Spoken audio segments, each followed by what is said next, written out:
Do do do do do do do do do do do do do do. We're streaming today. Boom boom boom. Do do do do do do. Ba-dum boom boom boom boom. Yeah, we're streaming today. Cotton, Peanut Butter, Beatrice, Austin, good to see you. Good to see you guys. I've had a great day today. Yeah, today was like do chores and freestyle skate. Good to see you. Just came from a Richard Wolf stream and here now. So just like a step down. Going from like one of the most preeminent like Marxist scholars in America today to the Canadian commie. Oh, I feel like I'm in good company then. That's nice. That's nice. I started working out this week again. I that had fallen off for me for this period of time, and almost immediately, like the number one reason I stopped working out is like, boy, howdy, do you have to eat? You just have to eat. You just got to eat and eat and eat and eat and eat if you're working out. And it's like, I don't have the money. I don't have the money for that. Have you seen food prices? Food prices are outrageous. I'm just on the like precipice. I'm right on the cusp of being able to like finally have enough money to be able to like do this, to be able to actually start focusing on increasing my physical strength and my physical appearance. It's something I've always really wanted to focus on and really, really commit to. And through my life, I've had like little moments of it. It's been like in and out and in and out and in and out. And I can tell that there's like another one of these about to happen. And the moment my bank account is just like, hey, you've got a little extra money, I'm just going to be like, food, lift the weights. Then one day you're going to tune in and I'm just going to be like, I'm going to be like a fitness influencer. You wait. I'll be one of I'll win like the 50 plus category of Mr. America or something. Yeah, that's where this is all going, you guys. That's where this is all going. Freestyle Skate says, I'll be in Canada Friday, brother. Good for you, bud. Don't leave. And then I was really going through a period of sadness and doom from all of the news until I watched some Wolf, and your stuff always brings my mood up. Well, isn't that a compliment? Isn't that lovely? That's really nice. Yeah, I feel like this week, like very recently we've had like the Bad Bunny halftime show, which many are saying essentially puts the nail in the coffin for the right culturally. Like the right has lost to the culture war pretty nakedly, because now we're seeing like the right has had its moment. This is what the right wants to do in America. And we're seeing that it's devastating, that it's horrific and awful, and most people are saying to themselves, yeah, we don't want to live in a country that's like this. And so we're going to go somewhere else. And yeah, I mean, the left has its goofiness and like, yeah, there's like, you know, the blue-haired people and the wokeness and all this kind of stuff, but we'll take the wokeness over this, right? That if the choice is between somebody who's being like, you can't say that word, and somebody who's going to kick in your door and steal you, or like kick in the door of your neighbors and steal them away and like shoot people in the streets, most Americans and most people in the West are like, yeah, I know which way I'd like to go.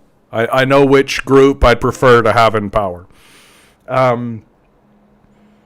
So there's that, right? And now, I think the most significant story going on now, and it's a story that's literally setting the table for the next 5 years. Like, welcome to the next 5 years, guys. The next 5 years is going to be about the Epstein files.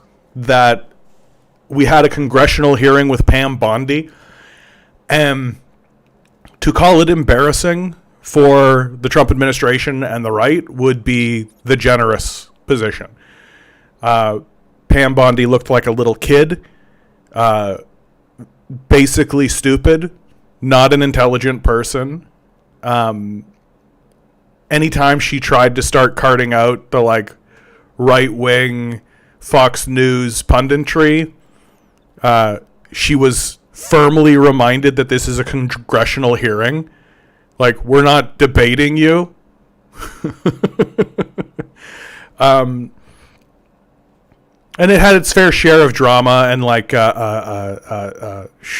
showmanship, to be sure. But like, I think that what you should expect, and where I think there is hope, or at least, I don't know, gleeful entertainment in a schadenfreude kind of way of just like, now we get to watch the Trump administration unravel. We get to watch the right unravel. This next year is going to be essentially marred by the Democrats and the culture itself at large essentially doing an investigation in this Epstein case, while the right gets one more year to do what it wants, right? And it's going to be a bad year, guys. I'm gonna really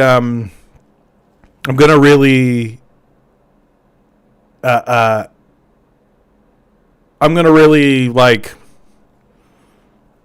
remind everybody this next year is going to be a bad year because they're just going to ramp everything up. Right? They're not going to back off. They're not going to learn anything. They're not going to figure anything out. They've got one more year of objective power, and it's going to be brutal. It's going to be absolutely brutal. And then the midterms will happen. The House and the Senate will likely flip Democrat. We're already seeing polling data showing that like previously hard right states like Kentucky are already flirting with floating blue. And as this unfolds, it's going to get pretty nutty. And then the next 2 years after that, right after the midterms, are essentially going to be impeachment proceedings. Like, we're going to see a big impeachment process based around this Epstein story. And then, embarrassingly, the Democrats will likely win the presidency and then forget about the whole thing and nobody will be arrested and there'll be pardons and the whole thing, right? Because remember, it's all just a show. Although we'll see about that. One of the things that I think it pays to remind people is that if millions of people demand something happened, it does happen, right? Like the Trump presidency couldn't happen if there weren't millions and millions of people supporting him. Yeah. Free Skate Style says, my super red town voted entirely blue for our current governor in New Jersey. Yeah.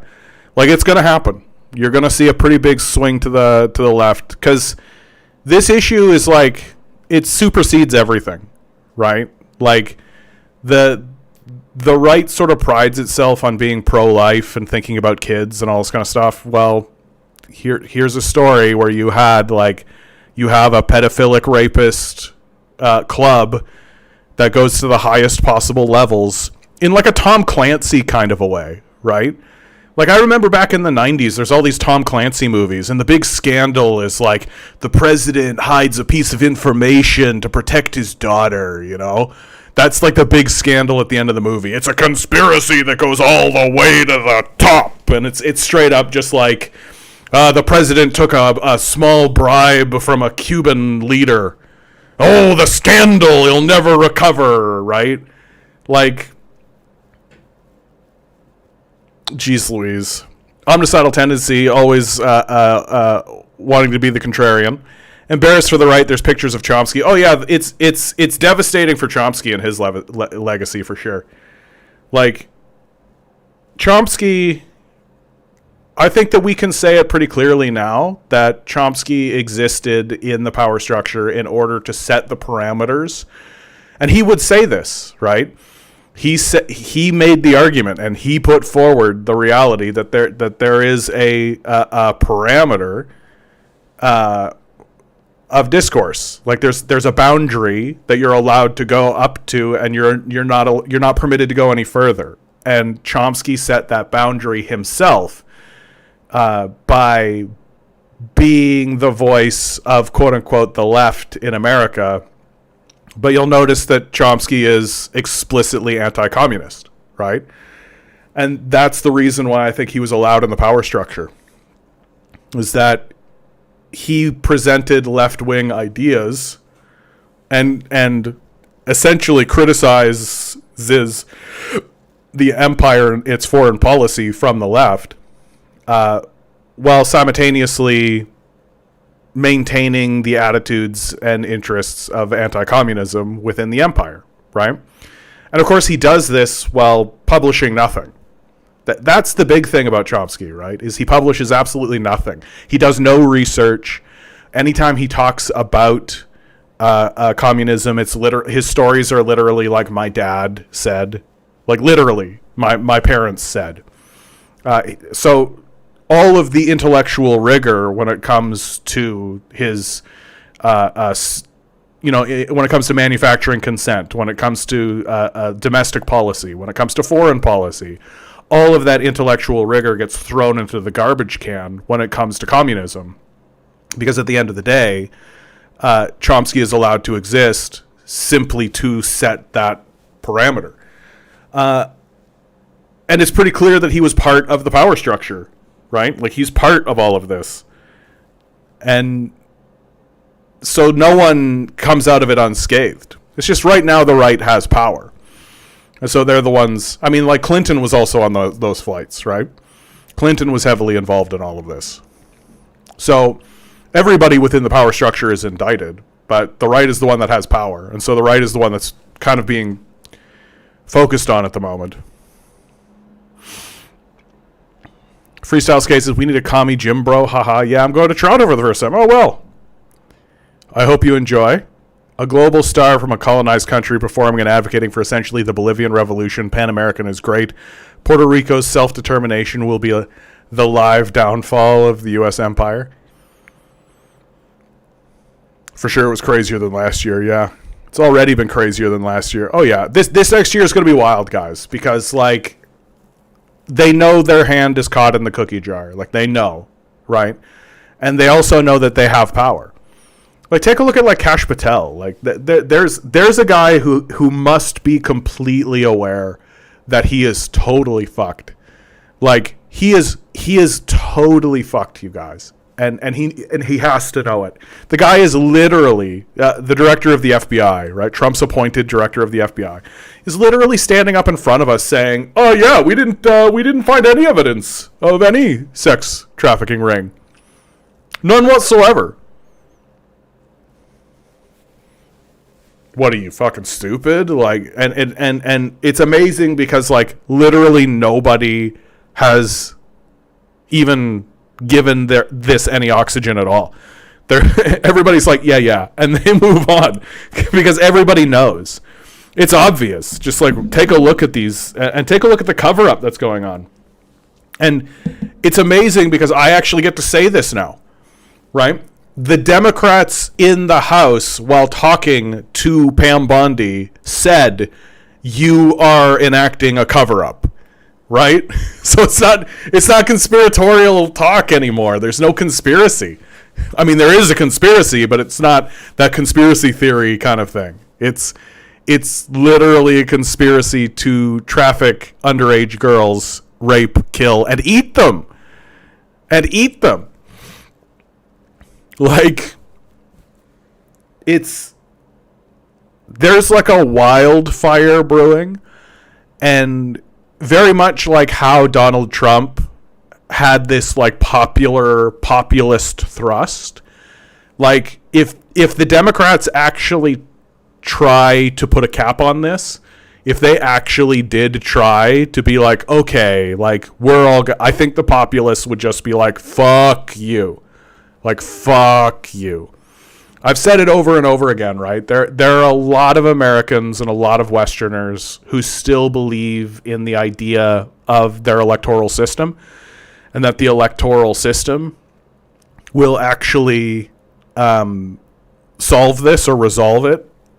And this is it. Like this, if your system can't respond to Jeffrey Epstein, right? If your system can't actively go like, hey, several of our presidents are involved in a pedophilic rape ring, right? If your system can't actually respond to that, then it's over.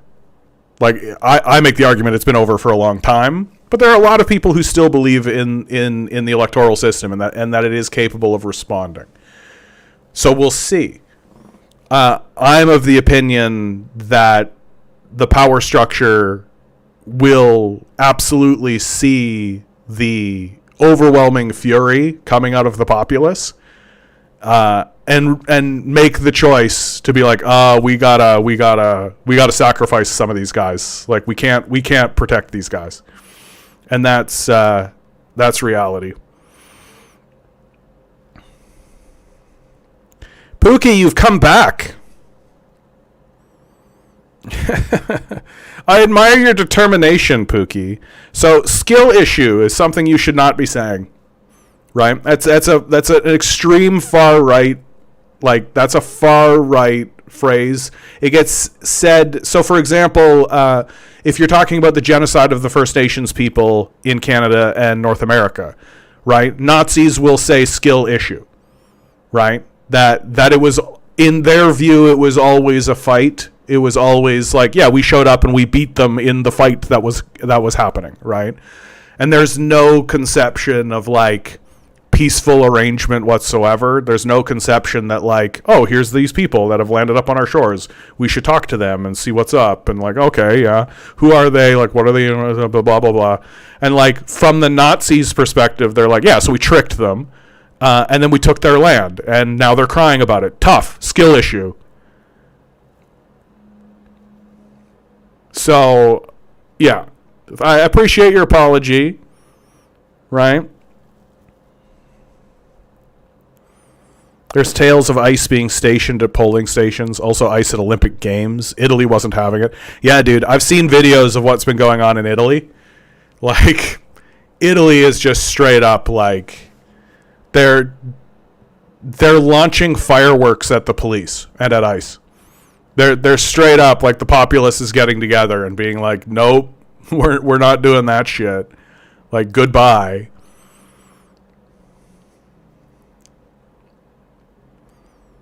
I had no idea skill issue was a dog whistle. Yuck. Yeah. Oh yeah, a big one too. Like a real big one. Like one of the big things that I think is people are starting to clue in with. It's and it's starting to happen now, right? With this Epstein file expose, is people are starting to actually understand that gamer culture is where a lot of this far right, like alt-right stuff took root, and where a lot of recruiting and a lot of organizing happened.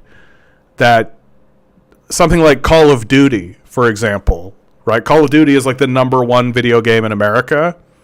It's for sure a military psyop. Like, it's absolutely a military psyop. If you don't think it's a military psyop, I'm like, okay, then what a weird position to take. Like, what a strange, unusual position to take. The United States military literally uses Call of Duty in games like Helldivers to recruit openly in their advertising. Like, there was a Marine the other day that literally used almost word for word the opening speech in Helldivers in his speech. So like the connection between gaming culture and the far right and Nazism is really tight. And I mean, for goodness sakes, you have commentators, like extreme far right commentators like Destiny, who come straight from like StarCraft, who are just like straight from the gaming community. So this, and I mean, and now we know, thanks again to the Epstein files, that that 4chan, right? The basement of the internet, right? This bastion of free speech where we're allowed to say whatever we want. Well, it's a CIA psyop, right? So these people are Nazis, right? The CIA is a Nazi institution with Nazi ideals who works with Mossad, another Nazi organization, in order to con the populace into going along with this genocidal policy and to recruit, to find the most psychotic people.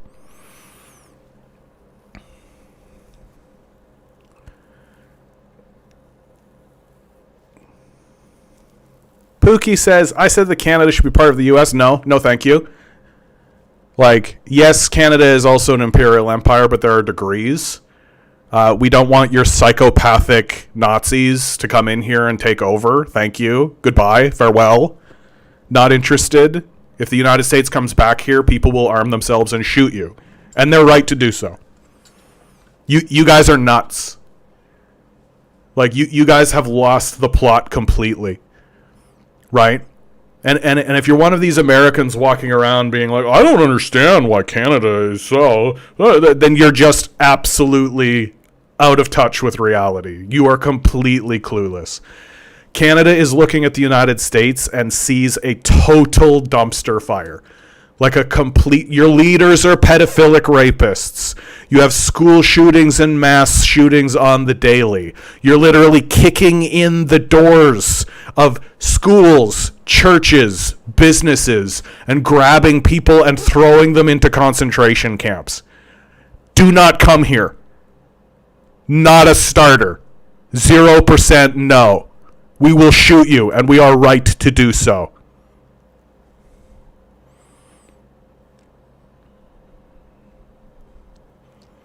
Yeah, remember in the old CODs they had links to enlist in the army? Yeah.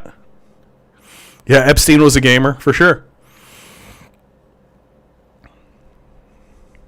Content says, oh yeah, they're now producing a Helldivers movie. Yeah. Remember, John, when you said they were going to do this? I said, I didn't say it in regards to Helldivers, although I think the connection is pretty clean. I said that they were going to do it, and they still probably will, with Warhammer, right? And I mean, you've got Henry Cavill. He is doing a Warhammer series.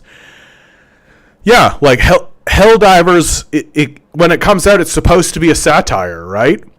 And Helldivers is like a Warhammer-esque, like you're the Space Marines going to fight space bugs. Like, so it's Warhammer. But it's clearly a satire. Right? Like, it's clearly making fun of what it is. But now the military has adopted all of it. The military has adopted all of it, and they're going to turn it into what it is. Right? So, like, we're supposed to watch, like, Starship Troopers and be like, that's normal. What a normal society filled with normal people. So, yeah, it's going to happen. All of that iconography and the ideas and the satirical nature of it will just be completely distilled out.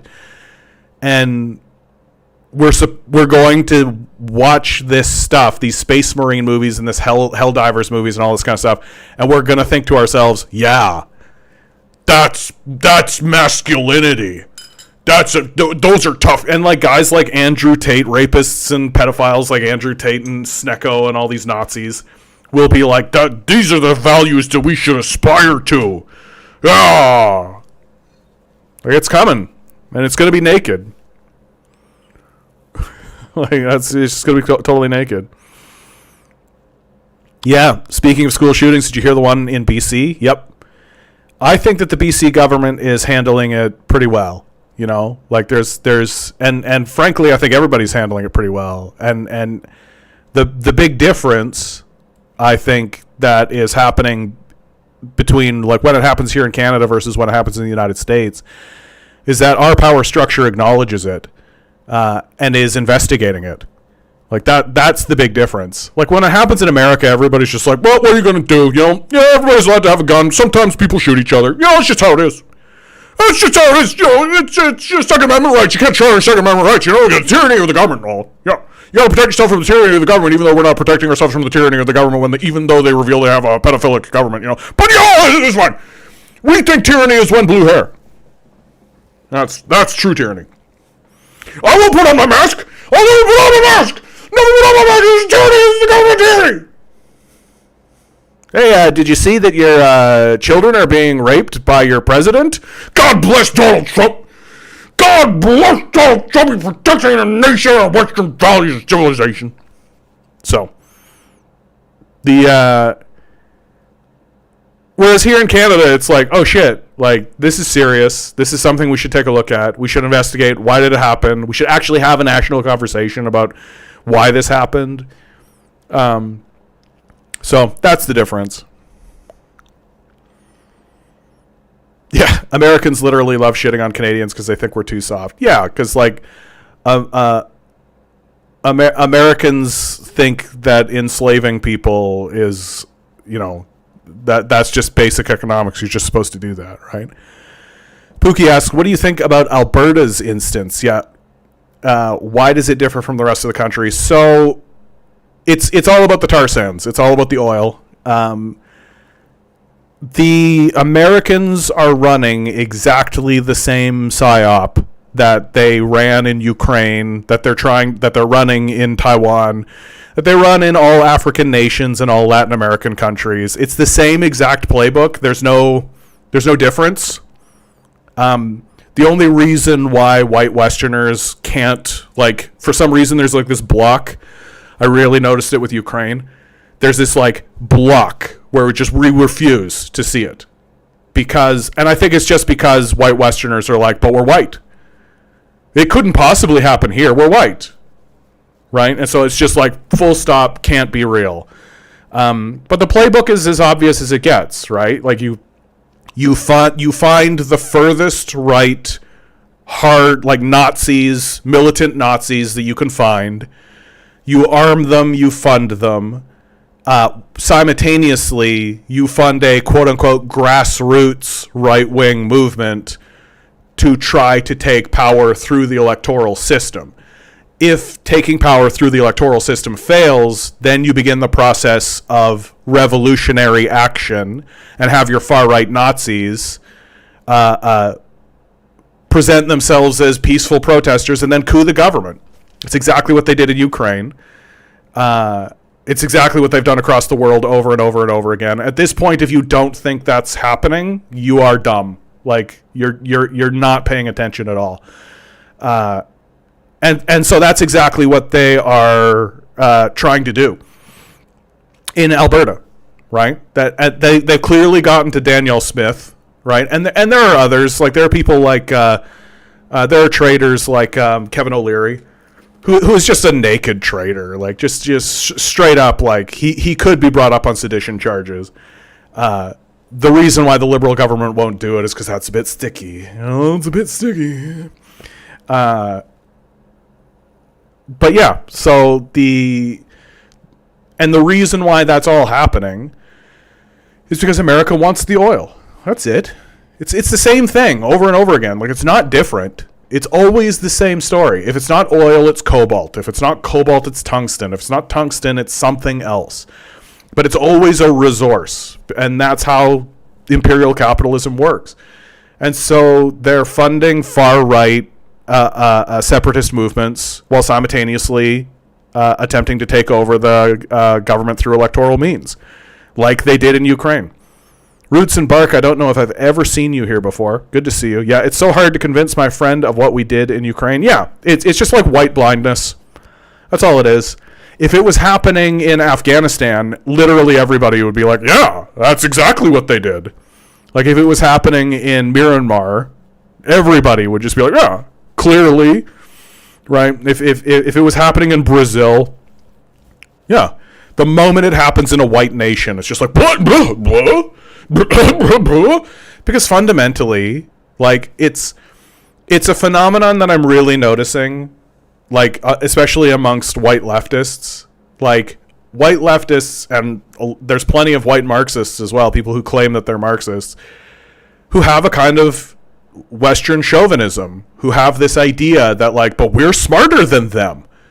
Like, yeah, of course those brown people would fall for this. But we're not brown people, we're white people. We would never fall for such an obvious, overt thing that they do over and over and over again. And that kind of allegiance to your race or that allegiance to your nation, it's very difficult to break through. And Roots and Bark, just because you're telling me that, like, you have a friend, like, this is what's happening to your friend, is that your friend has identified themselves by their race or their nation. That is an identifier for them. They see themselves as that, and that is good, right? Not simply like, I am a straight white man, and that's just the reality of what it is. Like, I have white skin, I am a man, it is what it is, right? And that's how I view myself. What I don't do is I say, yeah, I'm white, and therefore superior, and therefore better. Or I'm Canadian, and therefore better, and therefore good. And your friend likely would never say it like this. He would never say that, because I think if he were to say it, he would see that that's a really horrible position to hold. But he believes it, right? It exists, right? It's there. And it's just something that exists within us that needs to be confronted. In very much the same way that, like, a little kid eventually is confronted with the reality that Santa Claus doesn't exist.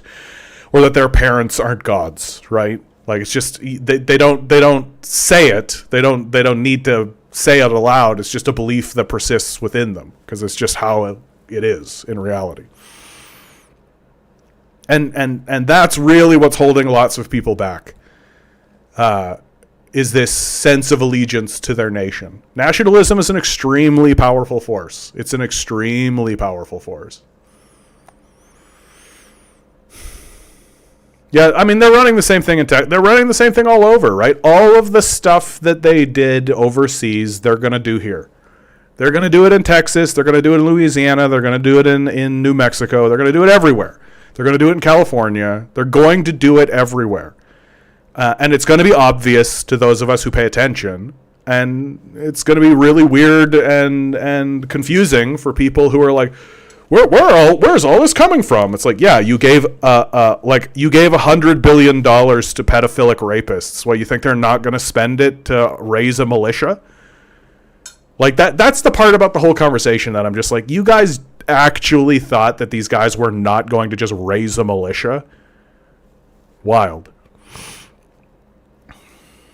Freestyle skates, Ukraine giving away its nukes forever solidified its sovereignty. Doesn't exist anymore. Yeah, the story of Ukraine is going to be heartbreaking. It's going to be very difficult. The next decade for Ukraine is going to be very... it's going to be tough. It's going to be tough to be a Ukrainian. Pookie says, I feel like Canadians right-wingers are different in the sense that you're not ready for Trump to be ruling over Canada. Yeah, our conservatives are essentially your Democrats. And, like, our liberals. So our conservatives and our liberals are essentially your Democrats. And we have... And I think I really do think it's a consequence of our smaller population. That it's just harder to have enclaves of Nazis, right? It's just more difficult to have that. We also actually have laws against being a Nazi, right? Like, if you walk around handing out pamphlets about how we need to round up the Jews, you go to jail. In America, it's like, well, he has the right to do that. It's free speech after all. You know, First Amendment. Yeah, we got to protect the First Amendment. We got to protect that kind of stuff, right? Here in Canada, you go to jail. And you should go to jail for spreading that kind of stuff around. So it's just way harder.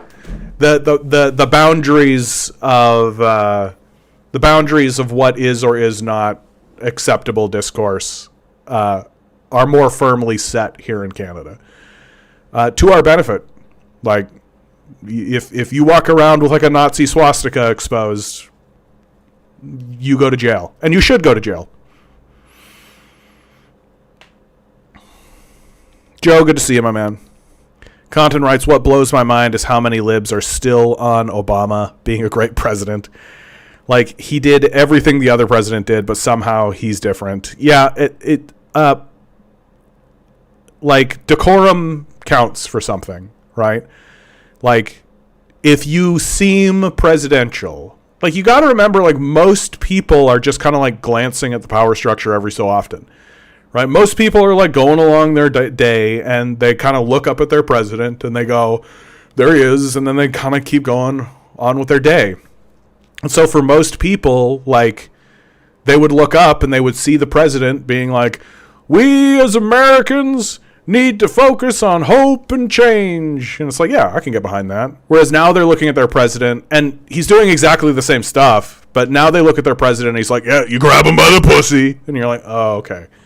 It's the naked, grotesque nature of it that turns off a lot of people. And like, for a lot of people, that's basically the difference between Republican and Democrat, is just like a Democrat is a Republican that doesn't, use the R word, basically.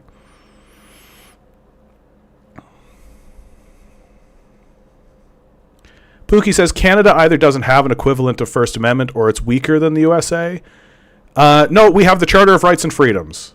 And the history of Canada and the history of the United States is different, right? That Canada, the dividing point between Canada and America was that America fought a Revolutionary War and Canada didn't. That Canada remained loyal to the Crown, and we, like, the Queen of England is on our money, right? We're part of the Commonwealth. We did not secure our independence from Britain until like 1980 something, right? Or 1970 something. So like we have been loyal to the British throne for a long time. And like the Charter of Rights and Freedoms is actually a fairly new document. It was Pierre Elliott Trudeau, Justin Trudeau's father, who created the Charter of Rights and Freedoms. And so, and the Charter of Rights and Freedoms includes free speech in it. It's just that here in Canada, we understand that speech can be weaponized. We see that there is such a thing as weaponized speech, where America doesn't have that idea culturally, right?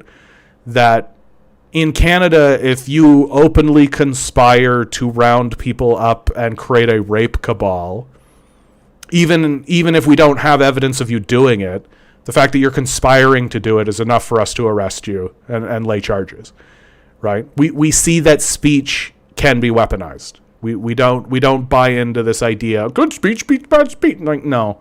If you're conspiring to do harm, we have a responsibility, a civic responsibility to do something about it. Yeah, free speech in America unless you're a communist or an anarchist, yeah. International Socialist Solidarity from Russia. Good to see you, my man.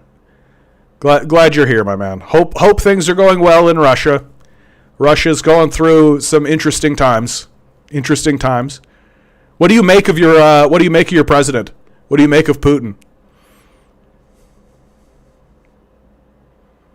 Yeah, Minneapolis still going strong. Wait until the weather warms up, man.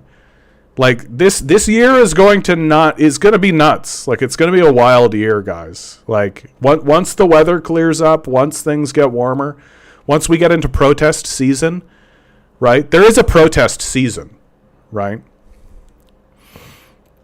It's going to go wild. Like, New York is where the Occupy movement started. Quantum Traveler over on Twitch, is the ACP in Canada or is it a different one? The American Communist Party? I'm sure there are branches.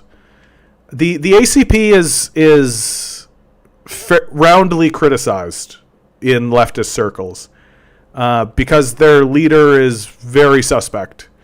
There's a lot of suspicion about their leader, and including from me. I'm very, very suspicious of their leadership and what it is they're doing. They have very like left wing in name only kind of vibes. Just like Hitler did. Some Albertan supporters see a win economically and to the immigration front if Canada joins the USA. Yeah, I mean, they're just uninformed. Like, it's not going to be a win economically, for sure. Like, it's not going to be a win to have American companies come in and extract your wealth from you, which is exactly what will happen. Long Defiant says, hierarchy weakens humanity. USians, Americans, don't have the internal resources to fight their government by design. Yeah. Xian, good to see you. That's exactly what they don't want, people in the USA armed with material analysis so we can be fooled. Yeah, exactly. I mean, and take a look at how much resources they spend doing it. It's actually the number one reason why I'm like pretty surprised to see the Trump administration dismantle the Department of Education, because the purpose of the Department of Education is to act as a propaganda tool and to create a sense of nation and nationalism at the lowest level of a person's cognitive awareness when they're a child, right? And so them dismantling the Department of Education is essentially saying to the individual states, create your own propaganda system. And America doesn't have a lot of unifying projects. There's not a lot of things that unify the nation. And the education system was one of those things. And they're dismantling it. So each individual state is going to create their own history. And you'll literally have states. There will be states that are just like, we should tell our children about slavery. Like, we should tell our children about that history. And then there will be other states that are just like, what? What are you talking about? And it'll be like that. So the disconnect between the states will just grow. Rotary Boys, DSA just hit 100K RU paying members, highest amount since the CPUSA. I don't know what DSA is. Things are happening too swiftly. And your initial starting point in any new organization that's coming up should be skepticism. You should begin at skepticism, because intelligence organizations will create organizations in order to funnel people into them. They will. They do that. And so if you see like an organization that's coming out of nowhere, right? Oh, wow. And they say that they're communist and they're coming. Okay, cool. Maybe do some investigation. Maybe ask them, who are your leaders? What do you guys stand for? Like, can I see your charter? Can I read your charter? Right? And if they get cagey about their leadership, and if they get cagey about their charter, and if they get cagey about this kind of stuff, red flag. Big red flag. You should immediately be like, you're PSYOP. You should begin with PSYOP. You should start there. And you should have to be convinced it's not. Pookie asks, do you support what Russia is doing? It's not about support or not support. I do understand why Russia does what it does. Like, once you actually accept what NATO did in Ukraine, it's very difficult to say Russia is completely in the wrong for acting the way they acted. Like, Ukraine was couped by NATO, NATO expansionism, like, and all of this is on the public record, by the way. Like, Jens Stoltenberg, the former secretary of NATO, explicitly stated that Russia's invasion into Ukraine was because of NATO expansion. And that NATO expansion includes a coup in 2014, as well as the beginning of the Donbass war on Russia's border. So, like, if that happened in my country, I would expect my leadership to respond. And when you actually look at the timeline, right, Putin was pretty much like, hey, can we resolve this diplomatically? Like, I don't want a military solution to this. And it really pays to remember that, like, when Putin came into office, he expected and hoped that Russia was going to integrate itself into the Western systems.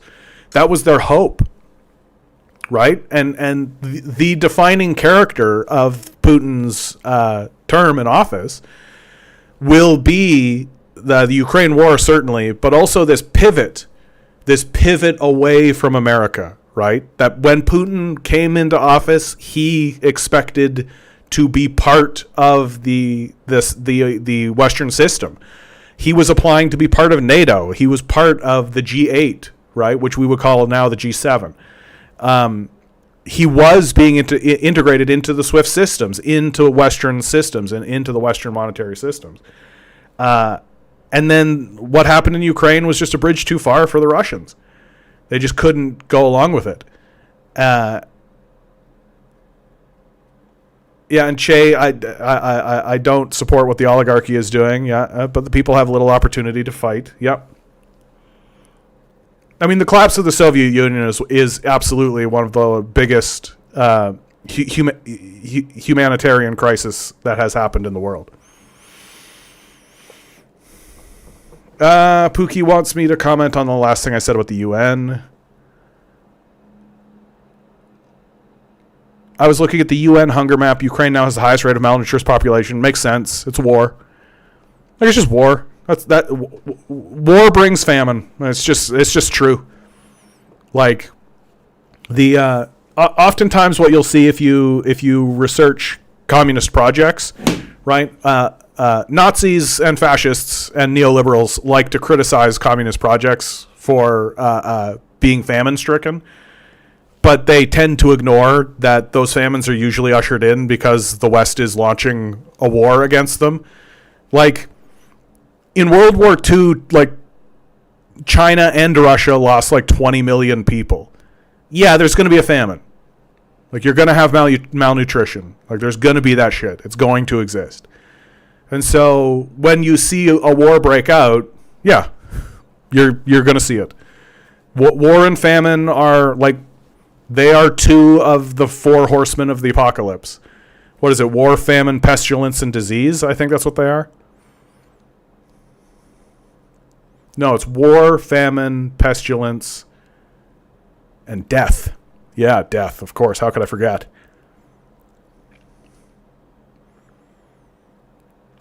The USSR wanted to join NATO after it was denied. Yep. Federation of Russia after USSR was also denied. Yeah. Like, yeah. This is what's so stupid about what the EU and what NATO has done. Like, they had every opportunity to just look at Russia and be like, yeah, come on board, man. Come on down. You're the next contestant. But there's gold in them there hills, and we can have that gold. We can break Russia apart, and we could get that gold for ourselves. Yuckles. That's all. It's all it boils down to, right? That your big shocker, your pedophilic rapist leaders are not interested in peace. Che writes, it's important to understand that what's happening in Russia is happening all over the world. Yeah, it's a struggle between capitalists for spheres of influence in other countries, for sure. No, for sure. And like there is going to be a pretty major war come down the pipe, and it's going to be another intercapitalist war, right? Like World War II was an intercapitalist war. It was a war between capitalist nations. And a similar thing will happen where the capitalists will bring their populaces into open warfare. And like it's going to be pretty wild, I think. Pookie says, I think maybe if we switched gears, like if USA used the Ukraine excuse to invade Cuba, it could have been troublesome. I'm not sure I understand your comment, Pookie. Long Defiant writes, all modern wars are just one ruling class fighting another ruling class using their fellow humans as cannon fodder. Yeah. Yeah, capitalism is willing to go to any lengths, including war, of course. I mean, so much of what Trump is currently doing is an attempt to distract away from his Epstein file woes, right? And that's pretty common. Like, if you read Machiavelli, like, so much of what's happening in the world is just Machiavellian politics. It's just straight up like, oh, we have a scandal? Launch a war. Like, the biggest boon that has ever been handed to the liberals in Canada was Donald Trump. Donald Trump standing up and saying Canada should be the 51st state essentially locked every Canadian into the Liberal Party. which is a huge benefit to the capitalist ruling structure in Canada. The capitalists in Canada are like, oh God, thank God Trump said that. Holy cow. Like we were actually facing some actual serious shit. Like we were actually looking at a situation where people were demanding things of us, right? But humans are naturally scaredy cats and can be frightened, right, into compliance. But do you think Ukrainians, common working people, deserve to go through this? No, of course not.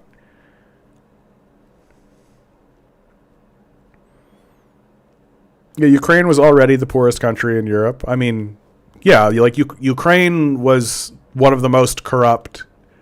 Like, again, the fall of the Soviet Union is a major humanitarian crisis, right? That at least Russia and the Russian Federation still has like a ruling body to be able to respond somewhat to the needs of its populace. But Ukraine really didn't, and they had to kind of set their own stuff up. And so, of course, it's the gangsters and the thugs that take over.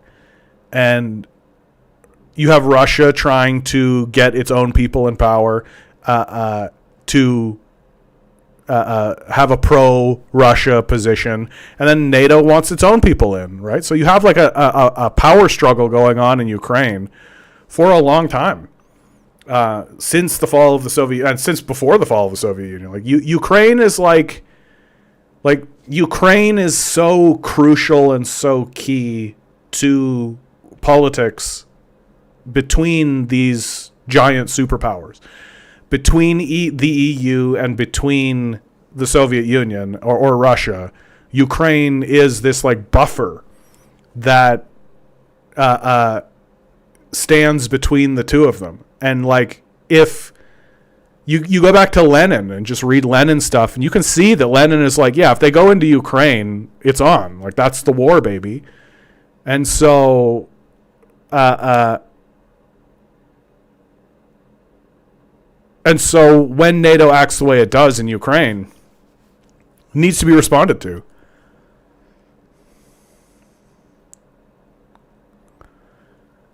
USA will always hold a grudge for the Russian Revolution. Yeah. We defeated the Nazis and they'll never forgive us. And we defeated fascism and Europe will never forgive us for it. Long Defiant writes, Israel is to Iran as Ukraine is to Russia, as Taiwan is to China. See the pattern. Yeah, it's a pattern, right? It's the same story over and over again. And what's kind of annoying about it is that it's like you constantly need to convince people over and over again.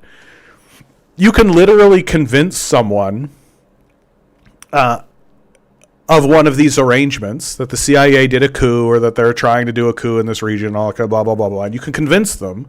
And then you move to another country and immediately they're just back to like, whoa, the CIA doing a coup? What are you talking about? Right? Like it's total amnesia. It's just completely gone. That there's no concept. Like, I think for a lot of people, it's just that there's this sense of like, the CIA can't be that ubiquitous, right? The CIA can't possibly be in all of these countries doing all of this stuff. It's like, yes, they can. They've got like $1 trillion budget. Yes, they can. We don't actually know what the budget is for the CIA. But like, if they had $100 billion, it's like, yes, they can. They can absolutely be involved in all of this stuff. Vasend, good to see you, my man. Europe has been calling Russia purely evil for the past 4 years, so any negotiation is very difficult. Yeah, I mean, Europe is on the losing end of all of this. That's what's so crazy, is that the ploy to take over Ukraine and to NATOize Ukraine, or to have Ukraine join NATO, it's blown up completely in the EU's face. And this whole period of time, the Trump administration and the abandonment of NATO and all, like, Europe is actually in like a really, really major crisis. While Russia, and there are things to criticize about Russia, of course, but Russia has actually stabilized itself. And I think that Putin and his leadership have done a pretty good job of pivoting away from the EU towards China. And I think that the BRICS organization has been pretty open to Russia and has been pretty agreeable with what Russia's goals are. And nowhere is that more clear. Like before the Ukraine war began, President Biden said to Putin publicly, if you invade Ukraine, we'll put sanctions on you. And the expectation internally was that that would cripple Russia, that Russia would experience such an economic difficulty that they wouldn't be able to continue the war and they would immediately back off. It just didn't happen. It just didn't happen because the Russians have alternative options, right? And that the Chinese are better trading partners than the West is. And who's really suffering for it? The EU. And the EU is actually facing a really major crisis right now because it's looking as though they're losing control of their colonies. So much of European wealth and prosperity has been bought off of the back of the colonialism of Africa. And it's beginning to come to an end. So Europe is kind of in this position where, like, they don't produce anything. They don't make anything valuable outside of some luxury goods. Like this wine comes from the hills of Shuvashufal, right? All that kind of shit. But, like, Europe is just kind of getting positioned to become this irrelevant player. Just somebody who's kind of there. And they don't have a military. And if they do begin, and they are, by the way, beginning to build their military power again, and if they do that, we all know what's going to happen. They'll go to war with each other. So the EU as an actual political force in geopolitics, like, it's kind of a non-starter. They're not going to really go anywhere.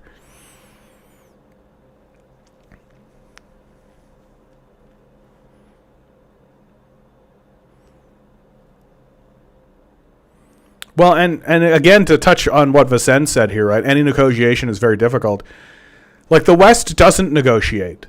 That's the big thing, that it's going to be very difficult for the West, and that's like Europe and Canada and America. It's going to be very difficult for them to come back because for decades, quote unquote, negotiations were basically like, this is what we want. We will bomb you. In fact, here we are bombing you. Do what we say, or we will continue bombing you. And you could see that in, like, Venezuela, right? Hey, we kidnapped your leader. Send an oil tanker to Israel, or we'll kidnap someone else and bomb something else. Right? Like, this is what negotiating looks like from the West. And places like China and Russia are just not having it. They're just like, this isn't how you should do this. This isn't what diplomacy looks like. And meanwhile, China is spreading its influence throughout the world, and it's doing so because it negotiates. Because it walks in the room and says, hey, this is what we'd like. What can we do for you? And if the deal that they present isn't acceptable, they come back with another deal. And they don't begin to say, like, hey, we're going to kidnap your leadership, we're going to bomb you.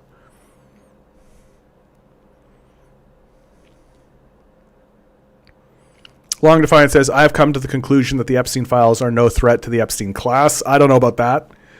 I mean, in the immediate sense, but, like, one of the things that it really does pay to remember is that humanity is like an organism. It's like a wild animal, right? We have a first-time commentator over on Twitch. Go to Pro, you mean from the US? I don't know what that's in reference to, but good to see you. Like, humanity is like a wild animal. And these Epstein files, like, Donald Trump was able to harness the energy of humanity and the energy of that wildness and was able to ride it into the presidency, right? Well, that energy is turning, and it's it's going, like, this Epstein story is not going away. And it's not going to go away because I think it's broken through, and it's broken through into territory that you can't be like bipartisan about. You know, like you can't be like a tribalist. You can't have your team, right? I mean, you can, but you're a fucking Nazi then, and everybody knows it. And like we're talking about like literally, it is not hyperbolic. We are talking about a pedophilic, rape, trafficking group of cannibals at the very center of political power in America. That's not going to go away. Like, people lost their shit when Nixon wiretapped something. Like, this Epstein story is not going to go away. And the expectation amongst Americans now is that the legal process of like the Democratic Party and all this kind of stuff will take power, and then there will be consequences, right? But the process is slow and it has to unfold, right? And woe be to the Democrats if they stand in the way. Like, that's when you will see true revolution in America. Like, if you stand in the way of this, yeah, like you're going to get absolutely rolled over. Baldy, good to see you, my man. Ironic to take down statues of Lenin across Ukraine when the country's sovereignty was because of him. Yeah, I mean, Nazis don't like communists. It's pretty straightforward. Pookie says, I think that reveals an imperialist view behind Russia. Or, sorry, Pookie says, I saw an interview where Putin said Ukrainians and Russia are the same people in that sense. The whole of Ukraine is ours. There's a common old saying where a Russian soldier steps, its foot, it's ours. I mean, Russia is certainly capable of having an imperialist worldview. Like, there are capitalists and oligarchs that have a lot of power in Russia. But I mean, it does pay to remember that Ukraine has been an independent state for a shorter period of time than it was part of the Soviet Union. So the question of Ukrainian sovereignty is one that is up for debate. And especially when you see, like, who has taken power in Ukraine? Who are the Banderites, right? Like, who are these people? Like, who is Andrei Beletsky? Like, once you start peeling back the layers of power within Ukrainian society, you see pretty clearly that, like, there's a ton of Nazis in the middle of all of this. GoTo says, you said we kidnap leaders. That was the U.S. Oh, yeah. The United States kidnaps leaders, for sure. Like, I mean, literally Maduro. They literally just did that. And they did the same thing to Hugo Chavez. Pookie says, China is transforming itself into some cyberpunk country. Notice how Italy doesn't have many skyscrapers. They're mostly older architecture. There's no Chinese aesthetic. It all looks like this. That's what's being put forward in like the major city centers for sure. China still does have that older architecture, but like China is projecting power into the world. It's trying to show the world that it has power and that it is like this powerful place, right? And you're not going to do that by showing people the old architecture that exists throughout China. Like, China's a big place. There's a lot of stuff going on, and if you take you can find a lot of it. There's a ton of it on YouTube. But if you're looking at like TikTok shorts or like YouTube shorts or something, yeah, what you're going to see is the big dramatic like drone shows, and you're going to see the light shows, and you're going to see the lit up skyscrapers, and that's what you're going to see because China wants to project an image of power. This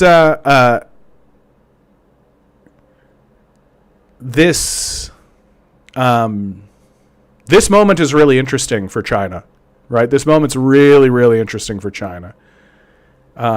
This is really the first time, like right now, when China has true power, and is truly capable of doing some serious actions in the world. And there is this like looming question mark. So the West will constantly fearmonger around China and Taiwan, right? China's going to invade Taiwan at any day. China's going to invade Taiwan at any day. Right? We've got to be prepared for when China invades Taiwan, right? Really, the truth is that if China moves troops into Taiwan, I don't think there will be a response, because I think the entire rest of the world understands that Taiwan is part of China, and that if China moves troops into Taiwan, it's just to secure that position. But really, like, what's curious about China right now is that the West is constantly fear-mongering about Chinese military action, and the Chinese are going to do this, and there's going to be this Chinese military action that's going to come. But the Communist Party of China just removed, like, most of its leadership, most of its military leadership. So there's this big reform happening in the leadership of China's military, and nobody really knows why. The answer that's given by the state of China is that this is an anti-corruption purge, basically.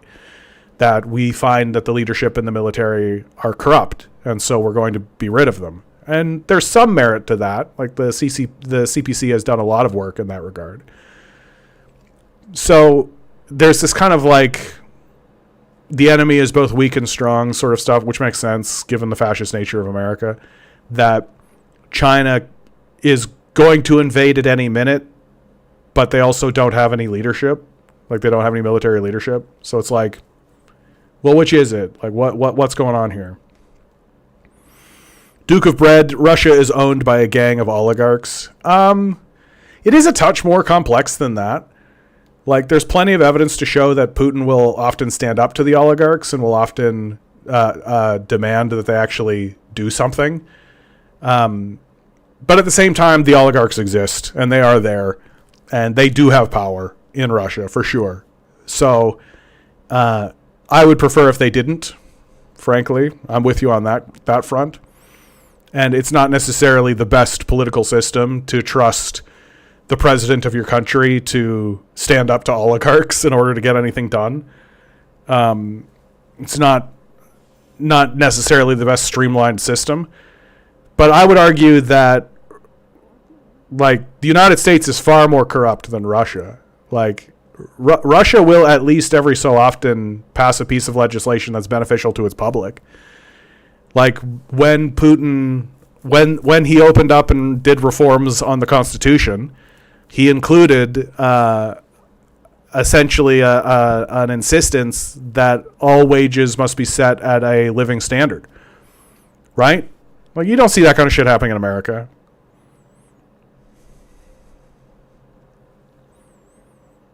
Trump supporters still think he's the good guy fighting the DC evildoers. Yeah. He's he was an undercover agent. He was going to Epstein's Island to expose it all.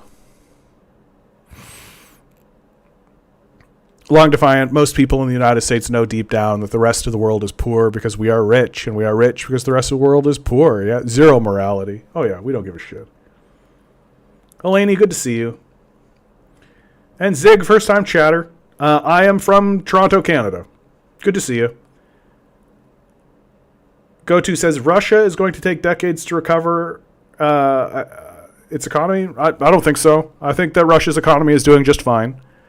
It pivoted away from the West and connected with the East, the BRICS organization, very cleanly. It's had to do some maneuvers, but this narrative that you're seeing coming out of Western sources saying that Russia's economy is in a shambles is not true. It's just not true. Like, if it's just the kind of thing that you hear from Fox News and its surrogates. And you say very dumb move to invade a country like they did. I think that they were drawn into it, and ultimately I don't think they had much of a choice.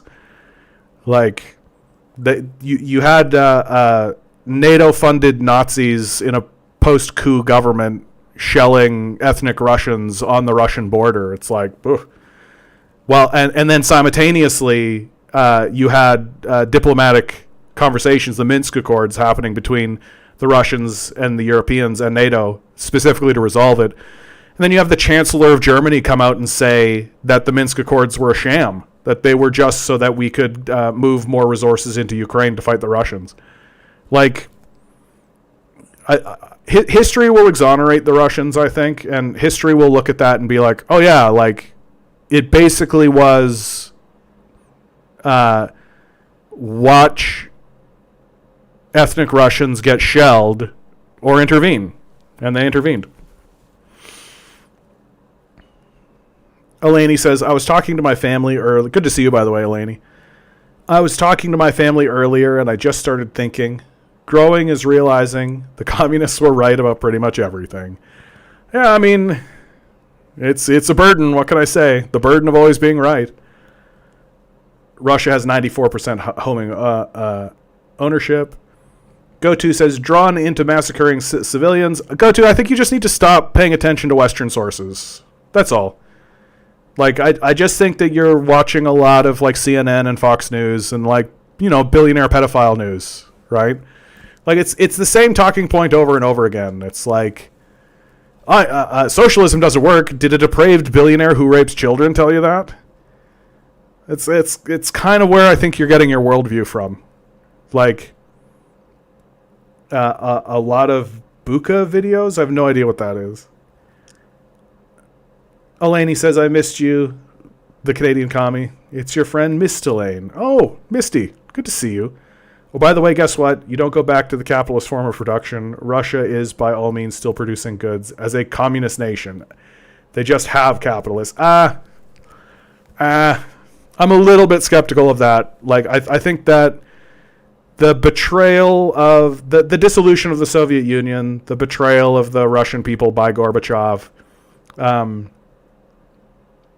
it really, like, if you consider capitalism as like an infection and capitalists as an infection, then they've got it bad. They've got it bad.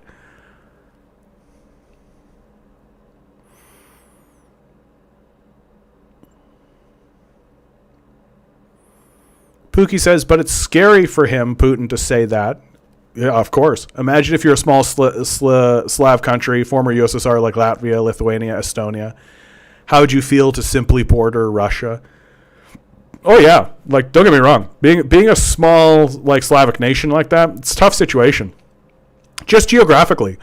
You have this, like, giant country in Russia on the one side, and then you have this, like, you know, kind of warmongering, rapacious, frothing at the mouth group of psychopaths on the other side in NATO. It's tough situation, and you kind of just have to pick a side and go with it. And some of those smaller nations picked NATO, and the reason why they're able to do that is because it's not a military threat to Russia, right? You can't move like a whole bunch of troops through those countries into Russia very successfully, whereas Ukraine is the, like, traditional path. That's the road that Napoleon took. That's the road that Hitler took. Like, you want to invade Russia, you go through Ukraine. And that's what it's all about, right? That's why the Russians are so cagey about it. Because they're just like, we don't want NATO to be able to set up infrastructure there. Like, we know where this goes. Like, we know what this is. We know that eventually a leader like Donald Trump takes over, and if Ukraine is part of NATO, then they'll just start moving troops and infrastructure and equipment up to our border. And if we're like, hey, what's this? They'll be like, well, it's just a training exercise. Don't worry about it, right? And if we're goofy and we believe that, then all of a sudden Moscow's under siege, right? Like, I don't know why it doesn't scan in people's brains. Like, for some reason, there is this block. It just exists. And I have to talk about it because it's odd. I think it's very, very strange that people somehow think that NATO is this unimpeachable, golden, shining light on the hill with only good intentions and only means well for the world, when one of its main members is the former Nazi state of Germany. I have no idea why anyone on the planet would think to themselves, the Russians should not be afraid of the former Nazi state that murdered 20 million of its citizens. Like, there's a nail in our heads. We have a nail just in our heads collectively. We're like, why is Russia so afraid of NATO? It doesn't make any sense. Why should Russia be afraid of NATO? We don't mean nothing. We're just good, kind-hearted, child-raping, pedophilic cannibals over here. Why should anybody be afraid of us, even though we went into Russia within living memory and murdered 20 million of them? Germany invaded Russia and murdered 20 million people. Germany is a major NATO partner. A former Nazi sat as the chair of NATO. Russia should be terrified of NATO. And if you think anything other than that, then you are stupid. It's a stupid position to hold. Russia should absolutely be skeptical of NATO and everything that it does. And if NATO says, yeah, we'd like to take over Ukraine, the first thing that any sane person should think is NATO's trying to invade Russia to destroy us. Why? Because the former Nazi state of Germany is in NATO.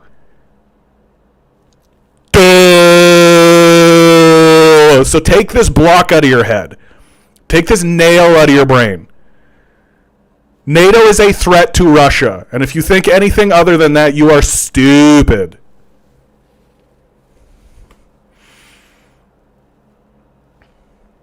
Harold Hoffels. What a great name, dude. I want to believe that that's your real name, my man. Canadian communist, the best Marxist on Twitch. Old Balls tells me. Well, whoever Old Balls is, you tell him thank you from me.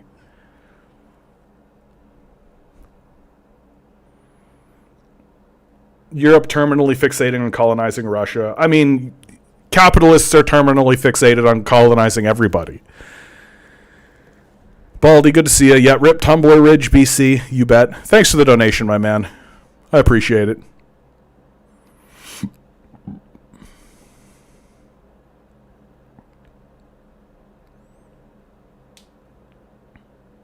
If you're Latvia and Putin invades Ukraine, that's a direct sovereign alarm to you. Yeah, of course. Like, the situation is complex, and there are a lot of players. But the truth, like, here's the hard truth about, like, Latvia and Estonia. It's that they just don't matter. Like, I'm really sorry. Like, if you're from Estonia and if you're from Latvia, if you're from Lithuania, right? I'm real sorry, guys. You're just not that consequential.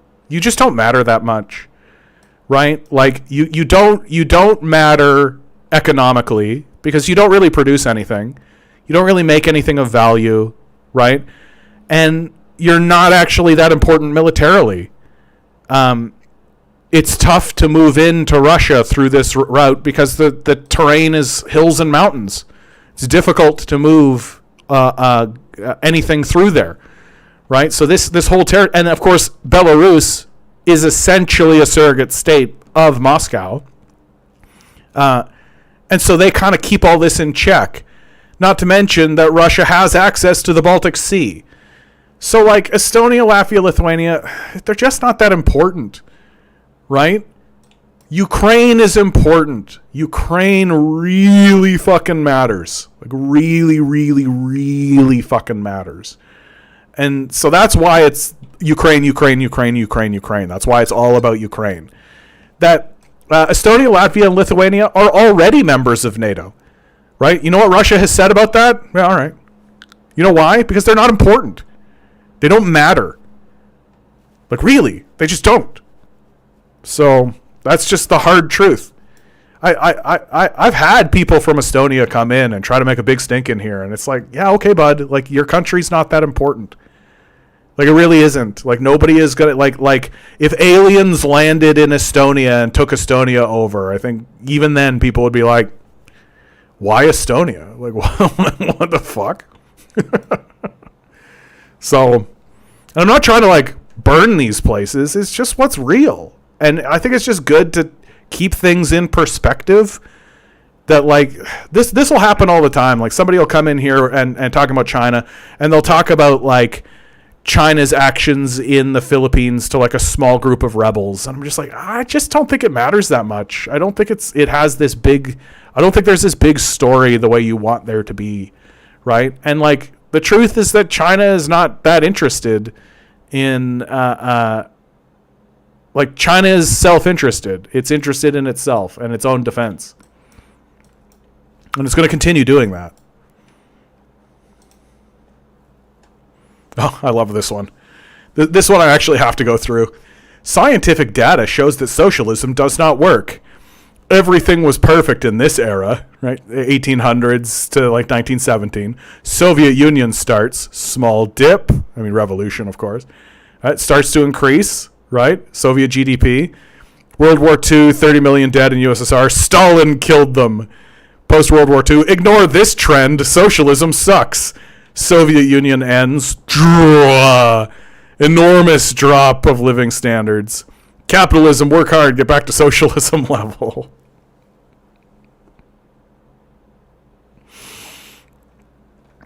The true democratic North, good to see you, my man. It doesn't matter how we get socialism as long as it is socialism. Caitlin Johnson wrote a piece called that recently. Not sure what that is.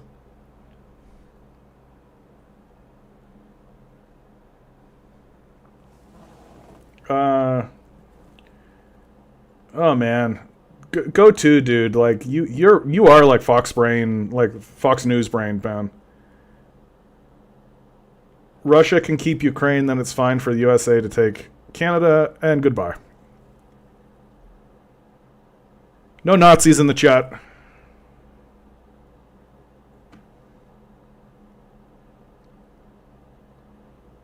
I have 3 rules. Rule 1, don't insult people. Rule 2, if you aren't connecting with reality, we get rid of you. And then rule 3 is no Nazis. So no Nazis. Get out of here. No Nazis in the chat.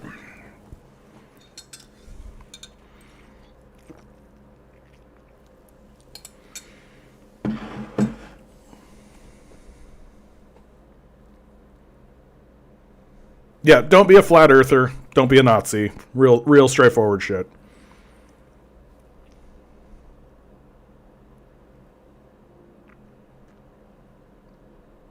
China will be fully committed with Iran. Yeah, I think Iran and China are pretty much bedfellows at this point. Well, I mean,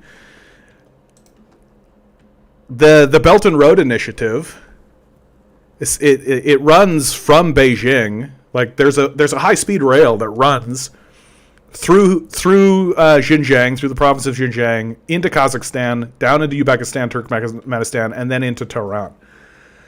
And they're probably going to run a rail through into Kabul, right, and go from Kabul into Tehran, and then Tehran is where it goes into Turkey, and then through Istanbul, which you'll notice, right, pretty important choke point, into Europe.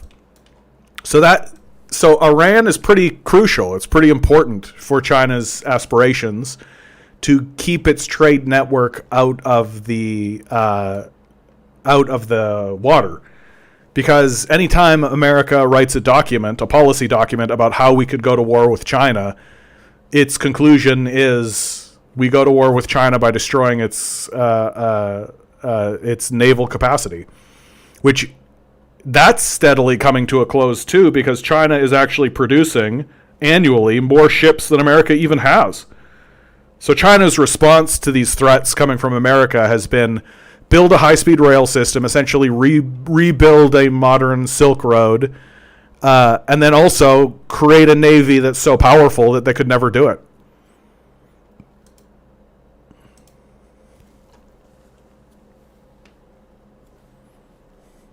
Yeah.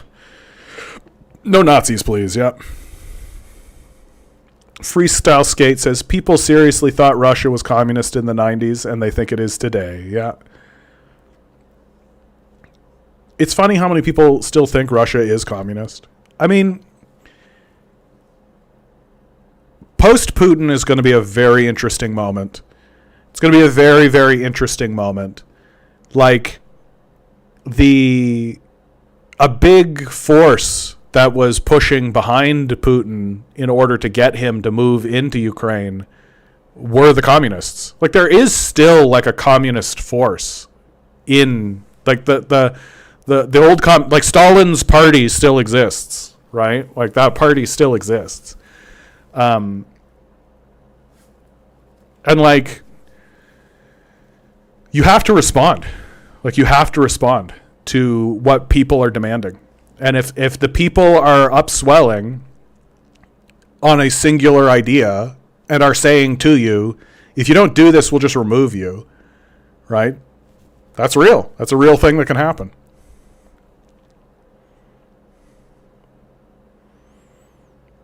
Pookie says people from those small countries have a whole identity and language that they would die for, because the concept of a nation state today, they have an anthem, a flag, a family, a culture. Sure.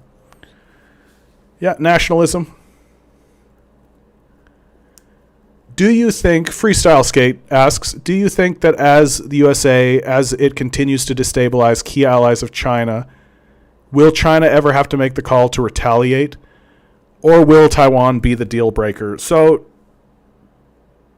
China's position historically has been just be strong, observe. Right? That's dang.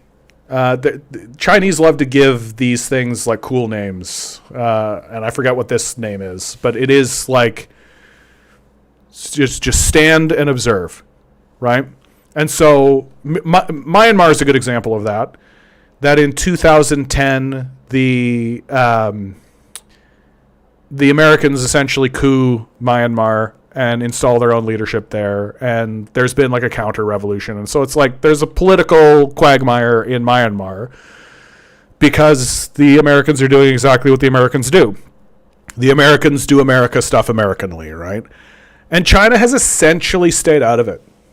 And it's because China really understands that you can get pulled into shit the way that Russia has gotten pulled into Ukraine. Right? Like, you can get pulled into these things, and these things can become quagmires, and you can spend decades and decades and decades pouring resources into it. Or you can just stay out of it. And so they pretty much stay out of it. The only exception is Taiwan, because China considers Taiwan part of itself. Right? That's the difference. That's the key difference. Like, we here in the West have created this narrative that Taiwan is a free, independent nation and should be able to self-determine and all that kind of stuff. It's not true. Like, did the pedophilic billionaires tell you that? Did the depraved billionaire who raped children tell you that? China considers Taiwan part of itself. And I can go through the history of it if you like, but, like, so when we talk about military action against Taiwan, there's one key moment that would kick that off. And that key moment is if Taiwan actually did declare its independence. Like, Taiwan does not consider itself independent right now. Like, that's the part about the whole thing that's so fucking embarrassing for Westerners, is that Taiwan doesn't consider itself independent. That, like, the most honest position that a Taiwanese supporter would have, and I've met them, is that what China and Taiwan are experiencing are a continuation of the Civil War, right? That Mao Zedong, here I go into the history, but that Mao Zedong won a civil war and erected the Communist Party of China, the People's Republic of China, with the expectation that Taiwan would be part of that. And Mao Zedong wanted to take Taiwan through military action, but couldn't because of the Americans. Right? And then this conflict gets resolved diplomatically. The conflict between the Chinese and the Americans get resolved diplomatically at the end of Mao Zedong's life and through Deng Xiaoping's life. And that the Americans agreed that Taiwan is part of China. Right? Like, that's the history. And so since then, China's position towards Taiwan has been like, yeah, you are part of us, and we will resolve this culturally through time. That in 200 years, Taiwan will think to itself, yeah, we're part of China, obviously. Right? And like everybody on the island of Taiwan will be like, yeah, Taiwan is a province of China. And everyone will think that. And that's sort of the expectation that the Communist Party has. That's the expectation that the Chinese have. That's even the expectation that many people in Taiwan have. And there is an independence idea that exists in Taiwan. It's about 10 to 15% of the populace is like, we should seek independence. And then you have about 10 to 15% that think that we should just officially join China 100%. And then everybody in the middle is like, things are fine as they are. And so that's pretty much how it is. And independence sentiments have increased over time because of U.S. propaganda, U.S. funding, and U.S. militarism in the region, the same way that they did to Ukraine, the same way that they've done everywhere else. But China has been doing military exercises in Taiwan because China's position is always be ready and observe. And so the only thing that's going to flip the switch for China is if Taiwan stands up and declares its independence. And the thing that I always say about this situation is it's such a bad idea for Westerners to pursue this. It's such a bad idea for Westerners to try to foment an independence movement in Taiwan, because it's not going to be like what happened in Ukraine, right? Like the idea that the Americans have is we'll foment an independence movement in Ukraine and that'll force Russia to commit a lot of resources. And if you take a look at the timeline of all of this, it's like unfolding over decades, right? That the coup and the bombing of the Donbass until finally you do get a military action where Putin like moves in a bunch of troops all around the border and all this kind of stuff. And there's this constant unfolding that's happening where Putin is negotiating, and you can really see that Putin is like, I don't know, and I don't really want to, and like there's a period of a couple of years where Putin is like doing a military buildup because finally he's like, we've got to do something, and there's been this like real reluctance would be the word. Like Westerners like to paint this picture like Putin is like, take over Ukraine, I am the new Hitler, take it. Like it's just bananas, crazy, stupid to think this. That Putin's involvement in Ukraine militarily is really, really reluctant, and he really pursued everything he could have pursued in order to avoid it, and so that's kind of what Westerners are expecting. They're expecting this kind of like slow rollout, this kind of like resistance, like diplomacy and dickering, and like and they'll be maneuvering and all that kind of stuff. None of that is going to happen in Taiwan. 0% of that is going to happen in Taiwan.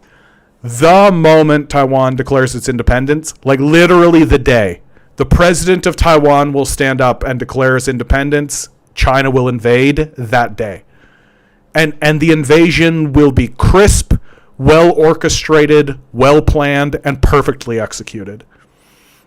And it will actually make the entire rest of the world, including the West, sit up and go, oh fuck, we didn't realize military action could look like this.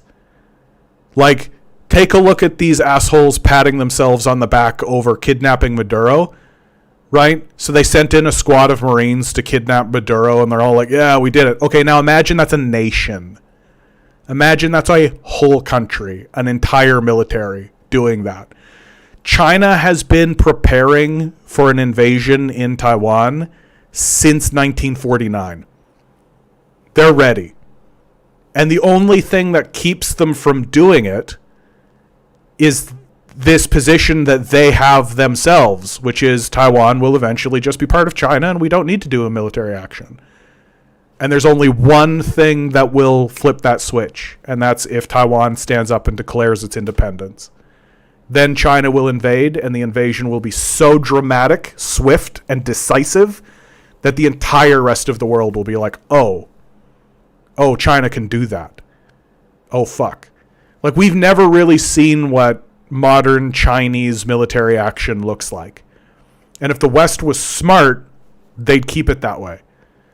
Better to keep China kind of this anomalous mystery in the background than give people the actual evidence that China can do this shit and will.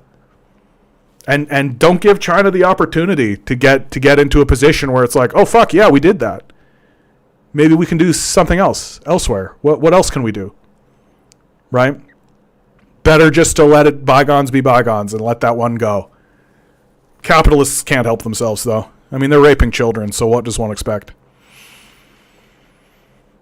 Pookie says Taiwan considers themselves the real China. That's kind of an old position, right? Like, that's like 1949. Like, you'll get that between 1950 and 1960. There's like Taiwan, we're the real China. Like, nobody really takes that seriously anymore. Again, there's like a small group, like 10 to 15% of Taiwan that kind of holds that position. But it's not really a serious position. Pookie says, I was watching a video of Victor Gao today, is comically a Chinese bot, but he did say that basically a war of China and U.S. is not imaginable because it means the end of humanity. Yeah, I mean, you're going to see, it'll be proxy wars, right? Like, the United States threatening Taiwan is a proxy war. Like, what's going on in Myanmar, that's a proxy war. And there's nothing new there, right?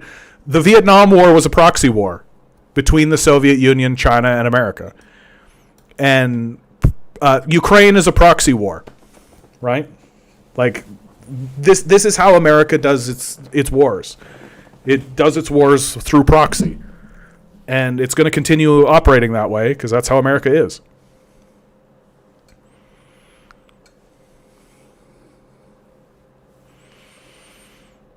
XD writes, Taiwan has a significant section of their population who are descendants of Japanese colonial collaborators or straight up Japanese descendants. Yeah, these are your people pushing for independence. Yeah, I think that's probably pretty accurate. They are China's Banderites. I haven't seen any evidence to show that they are that dedicated to like far right Nazism the way that the Banderites are. I could be convinced. I haven't done like the deep dive on that, but but definitely, like, the roots are there, right? Japanese imperialism was a serious thing. Like, the Nanking Massacre is a real event. It's crazy to imagine it, but... Pookie says, China has maintained its word to some extent. For example, Hong Kong isn't integrated into China yet. They have different passports. It's not easy for an outsider to get into Hong Kong. Yeah, I mean, the Hong Kong situation is... it's interesting how that one's unfolding, right? Like that's a result of straight up, am I stupid? I feel like I'm stupid right now. Why am I so stupid? Yeah, no, it's right there. I knew it. Like Hong Kong is obviously part of China, right? Like, look at it. Like, it's on the mainland. That conversation is straight up just a remnant of British colonialism. Right, that the British seized Hong Kong, made a deal with China that we're going to maintain control of this. Here's a treaty. And the treaty period lapsed. And the ownership of Hong Kong transferred from the British back to the Chinese. But the Chinese are... Like, the Chinese communists are historical materialists. And they have this idea that, like, yeah, we don't want to, like... ramrod ourselves in there and like really fuck everything over. So we're just going to let this kind of pass through time. We are going to pass some legislation to make sure that an independence movement doesn't foment there because we don't want that to happen for obvious reasons. But outside of that, like, let Hong Kong be Hong Kong. It'll be fine. And then over time, Hong Kong will be like, yeah, we're part of China. Just like Taiwan. Yeah, we're just part of China. It's fine.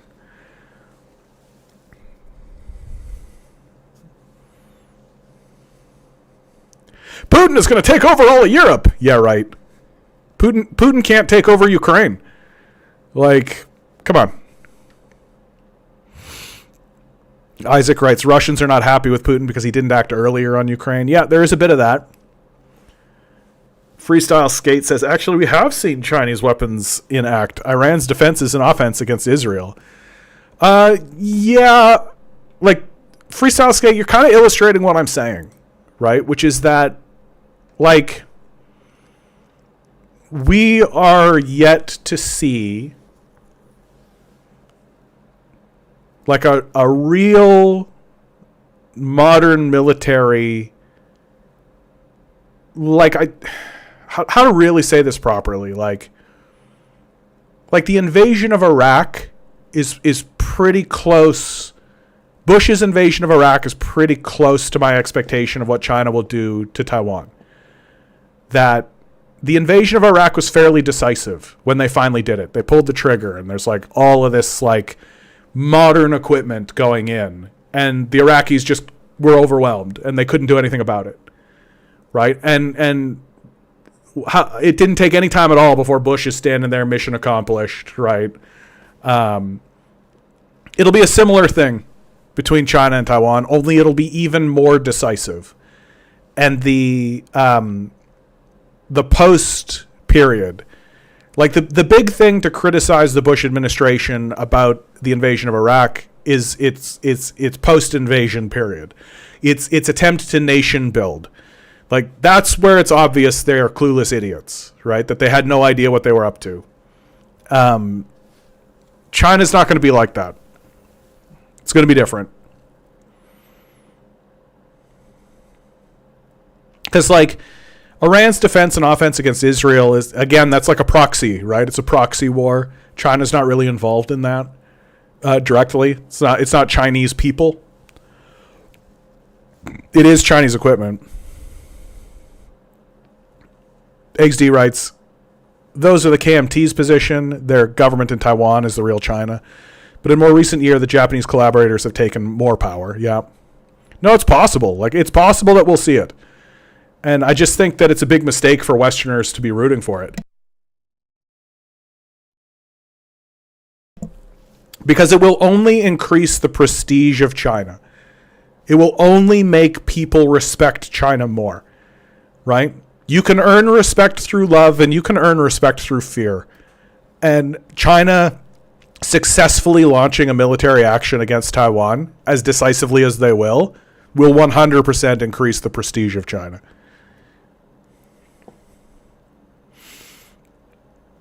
Freestyle Skate says the West mocked Russia early on in the war, saying their infantry was outdated. Boy, were they wrong. Russia showcases new weapons every other week, it seems. Yeah, like... It's been so wild watching Western propagandists talk about Russia. Like, it used to be the case that you'd get some decent analysis out of the media system. But now it's just bullshit. Like, now it's just nonsense. It's just total fucking nonsense. And I don't know why anybody tolerates it. Like... Of course Russia has a strong military. Like, you're talking about the military that defeated the Nazis.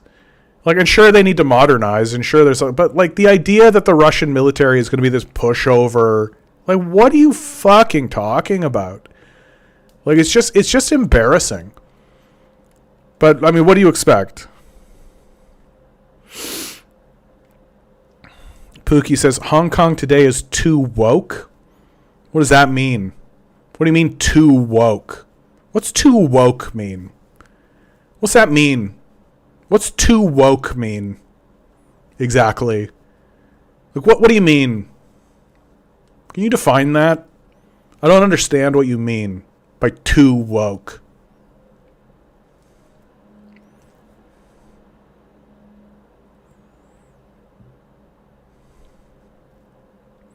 XD writes, Hong Kong independence hinges entirely on the idea that they are a so-called bastion of Western civilization, and the rest of China are savage Asiatic hordes. Yeah, we don't support that shit. Yeah. Why would China want a bastion of Western civilization on its mainland? Like, the history of China and Western civilization has been one of colonialism, fascism, and war. Like, why would they want that?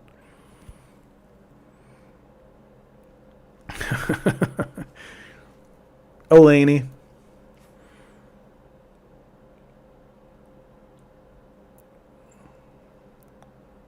China granted autonomy to Taiwan, not sovereignty. Yeah, that's right.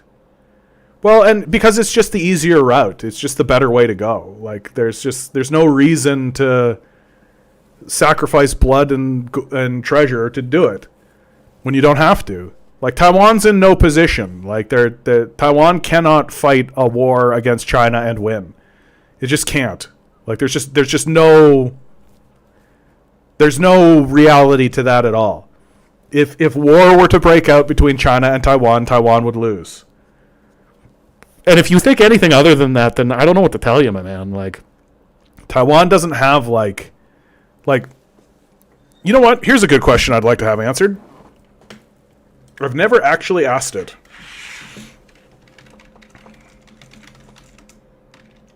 What is the population of Taiwan? Right. The population of Taiwan is 23 million. China's population is 1.5 billion. Like, they're not winning. Like, it's over. Like, it's finished. And China knows it. Right? And so China's just like, yeah, it's just better. Just like, it's like China has this, like, boil here. And they've been told, like, their doctor has told them, yeah, if you just leave it alone, it'll heal itself. Right? You could go in there and lance it. Like, you could go in there and, like, like really, like, burn the shit out of it. But burning the shit out of it will actually make it heal slower and might actually leave a scar. Whereas if you just let your body heal itself, eventually the boil will go away and just sort of become part of you again and everything will be fine. And it'll take a shorter period of time than it will to try to lance the thing. It's like, oh, okay. And then the doctor looks at you and says, but if it gets aggressive, you got to lance it. And the Chinese are like, oh, okay. So right now we just kind of wait and see. And the doctor's like, yeah, you just wait and see. And that's it. Like, that's what's happening. It's not difficult to understand. But Westerners seem to, again, have a fucking nail in their head. Why would Russia be afraid of NATO? It only contains the former Nazi state of Germany that killed 30 million of them. I'm off to vote in my election for a pedophilic rapist. We're a free country. Freedom in America. Freedom in America. As long as you vote for a pedophilic rapist or a genocidal maniac, you're a free citizen of America. Minimum wage $7.25.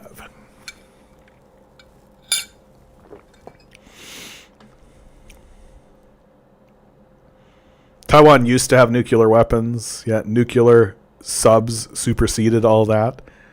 I don't think it's wise for Taiwan to have nuclear weapons. I mean, if Taiwan had nuclear weapons, it would be literally the first thing that got hit in a conflict. Like, it's just, I just don't think you guys understand, like, I mean, some of you do, I think, but like, I really hammer on this because it's like,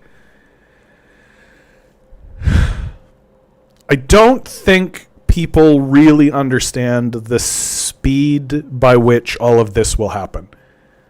That it's not going to be like Russia interacting with Ukraine and the Ukrainian war. It's not going to be like that.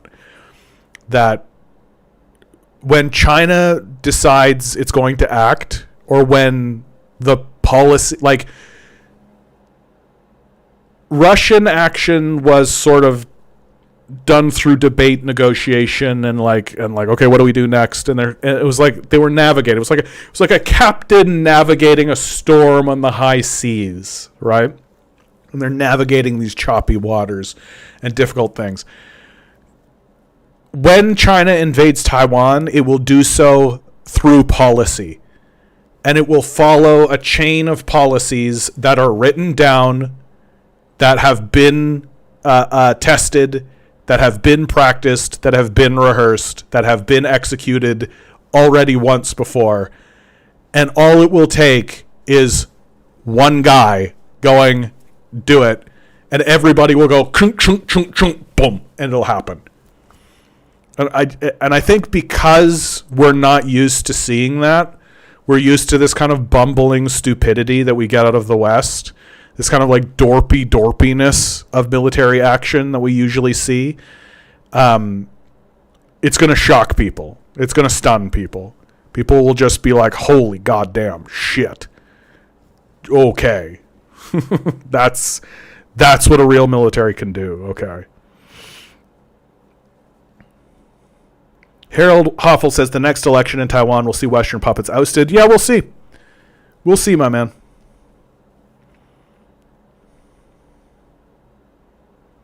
North Korea fulfilled their nuclear missile aspirations. Yeah, they made it.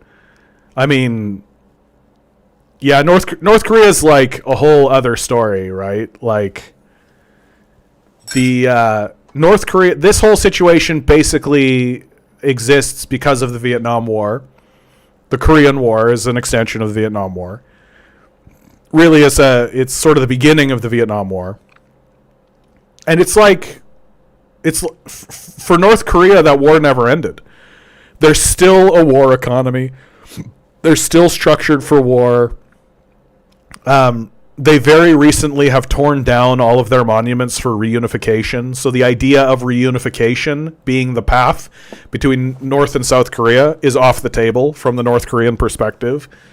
I am more or less of the opinion that the strategy for North Korea is just to wait for South Korea to destroy itself, which it is. There's a global phenomenon. It's happening all across the world, and especially in capitalist nations, where the replacement rate, like the birth rate, is lower than the replacement rate. So you need to have a replacement rate of 2 to keep your population stable, right? 2 people need to come in as 2 people go out. Real straightforward. Well, the replacement rate across the world averages at around 1.5 to 1.8. So that puts you in a steady population decline. The replacement rate of South Korea is 0.3. Really think about that. 0.3. That means for every 100 people that die, only 30 will come in to replace them. It's a decline of your population in a single generation of 70%. Like, and that's a peacetime decline. You don't see those kinds of declines outside of like major famines, wars, or devastations. And so the North Korean position is very clearly, just wait. Just wait until they're all so old and their population size will be completely decimated. And then we'll just walk in there. And that's what I expect to see happen. I expect to see the North Korean military basically just walk into South Korea one day and say, okay, this is Korea now, right? And the South Koreans will be like, yeah. And the West will have thoroughly abandoned South Korea as it falls into its own internal civil war. Like I don't expect the conflicts that are going to arise throughout the United States are going to be so distracting and all-encompassing that when places like North Korea take over South Korea, people won't even notice. People won't even notice. You might have that one like college buddy who's just like, did you hear? Did you hear what Kim On-sil did? Did you hear? And that's it. Because you're going to be more concerned about New Mexico's invasion of Texas. Or whatever.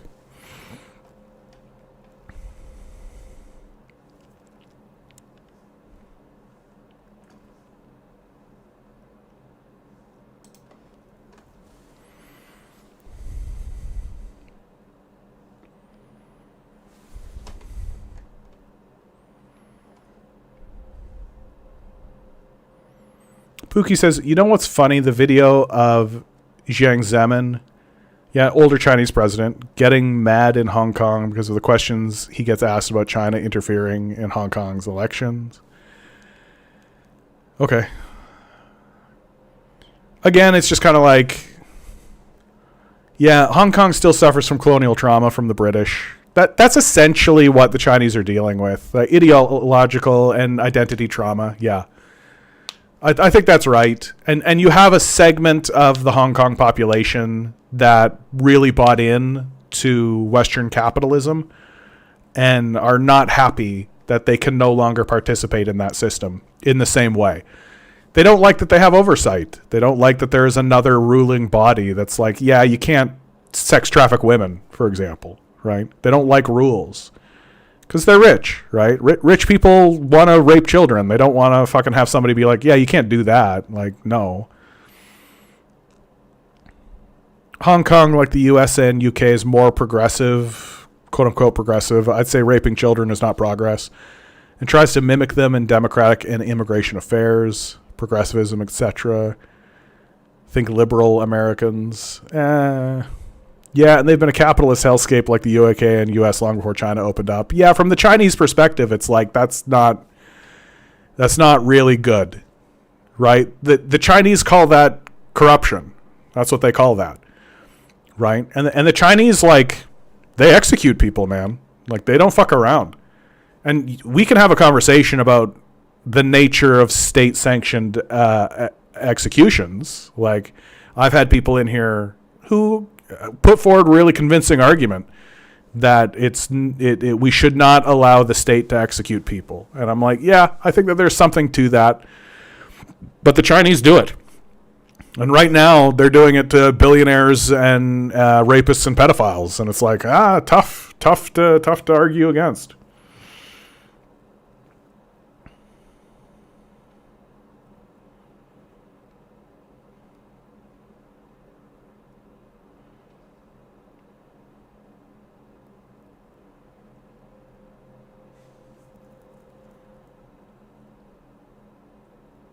He's better than Canadian libs and convoy lovers.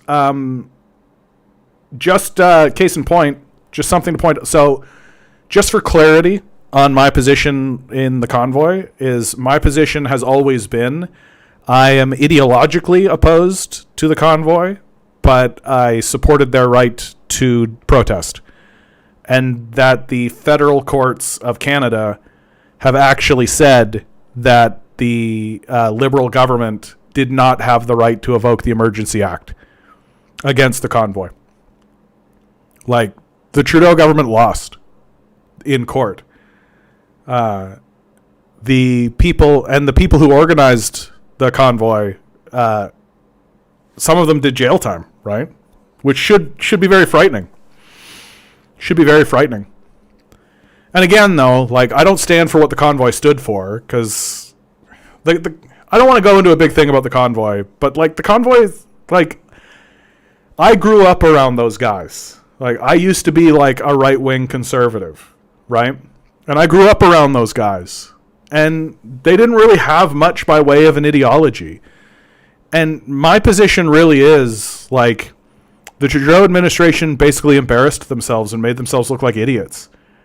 Like, I think the Trudeau administration really discredited itself because of how they handled that. That literally, Trudeau could have walked down to that convoy and just been like, "What's up, boys? Like, what can we do here? Like, what is this?" And the truckers would have just been like, "We just want to go back to work." And Trudeau could have been like, "Okay, well, what's stopping you?" And they're like, "Well, we don't want to take this vaccine. We don't think that we should be mandated to take this vaccine." And Trudeau could have just been like, "Yeah, you know, you're just a bunch of asshole truckers going around Canada by yourself. There's not enough of you to represent even a remarkable, like, a threat at all. So we'll just give you an exemption. Just go back to work." And I think a lot of those truckers just would have been like, "Oh, okay, back to work we go." Right? But instead, the Trudeau administration, like, invoked the Emergencies Act and created this whole fiasco and made this whole ridiculous situation. And really just showed Canada that they're not fit to govern. Like, they're not fit to govern. Like, any sensible, rational leader would have literally seen this happen and just been like, "What's the problem?" Okay. And resolved it. And maybe you would have taken a little bit of heat from your own base, but you could have just stood up and been like, "Look, I'm supposed to represent these guys too. Right? We're all in this together." Like, they obviously had a case, and they brought it forward, and we resolved it. That's called governance.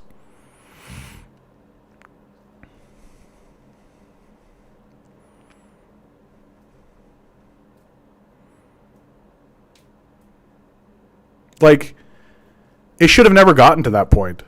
This, when it comes to the convoy, this is sort of my perspective, is I don't know why I'm supposed to spend all my time demonizing just a bunch of kind of, right-wing country folk instead of the government, right? Why am I supposed to have my criticisms focused on like a bunch of citizens, and I'm not supposed to focus on the government of Canada? Like I save my criticisms for the government. Like, that if I were to criticize the convoy, it would have been that I think that they were too big for their britches. Like, they tried to present themselves as like this movement, a political movement, when really they're just like citizens that are thrown out of work and are looking to work. These are exactly the guys that capitalists want. That when there's a crisis, their big complaint is that they can't get to work. Put them to work. Like, what are we talking about?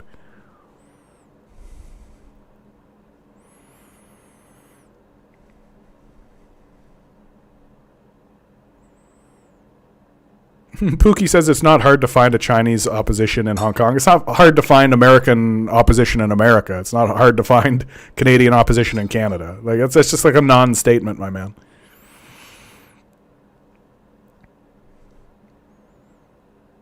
Austin says, I agree with you, John, but I thought it was justified for the border blockades, not the one outside Ottawa. The federal government disagrees with you, man. Straight up. Like, the federal courts disagree with you. That the Emergencies Act exists in Canada for threat of invasion. That's what it exists for. To evoke it because there's a civil protest is a power that the government should not have. And again, I say it again and again, like, the reason why those people started blocking border crossings is because the government was not responding to them. That's where my criticism lies. That it got to the point where these people, these citizens, felt that to get the attention of their government, they had to do this. And the response from the government was to attack citizens with legislation reserved for being invaded. What does that say about how your government perceives its citizens? Like, and again, you can disagree with these people ideologically. You can think that they are wrong ideologically. Tough shit. They are still citizens of this country. They are still protected by the Charter of Rights and Freedoms. They still have the right to protest. They still have the right to gather. Right? That the reason why they were cleared is because capitalists were losing money. That's why they were cleared. And if the government had a brain in its head, which it doesn't, but if it had had a brain in its head, it would have gone to those people and been like, what's the problem? How do we get you folks back to work? Like, what are you doing here? They didn't send anybody to talk to them. That, to me, is the most embarrassing part of this. They didn't send an ambassador. They didn't send an MP. They didn't send anybody. Justin Trudeau called these guys Nazis. And just, like, flagrantly disregarded them. And allowed the opposition, Pierre Poilievre, to create, like, a political moment because of it. When really all these guys wanted, like, for real, if you actually talk to convoy guys, like, do you know what they wanted? They wanted to get back in their truck and get back on the road. That's what they wanted. It was like the most brain dead, easy thing. And all of the criticisms I've heard about why they shouldn't have been able to are dumb. Oh, the COVID was a thing, and they'll spread the disease. It's like, there's like not that many of these guys. There's 1,000 of these guys? That's not a vector. That's not going to cause a problem. And truckers are the most isolated people in the society. What are you fucking talking about? These guys are not a danger to anybody. Get them back on the road. That's what they want. That's all they ever wanted. Like, it's just embarrassing. It's embarrassing how much demonization and how it's like pulling teeth, this conversation.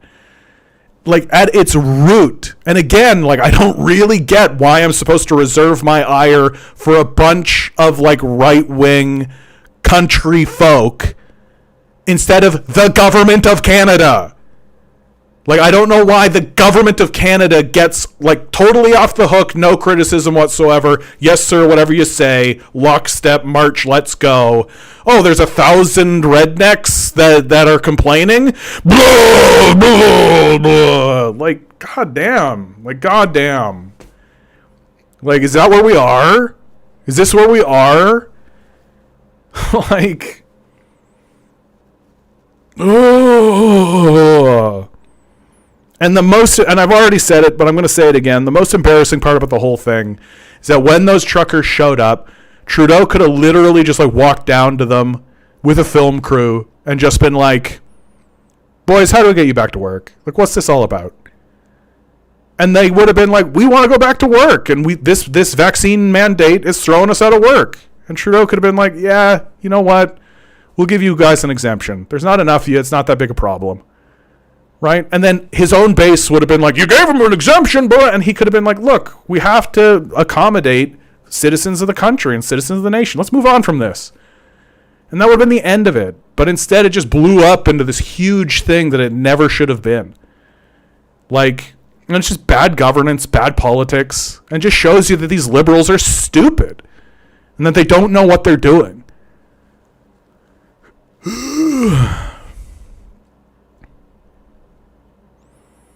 Content says, I don't think the truckers were legitimate in their whole stuff. They were going to commit to being difficult no matter what.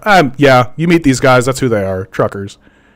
Those truckers would have thrown a fit even if they even asked to wear personal protection equipment at pickups, drop off for cargo, right? They didn't just not want to be compelled to do something. They wanted the masses to shoulder the risk of viral spread for their contrarian comfort. But that's content. Like, there's not enough of them. Like, this is the thing that kills me about this whole conversation is like, let's get some fucking perspective here.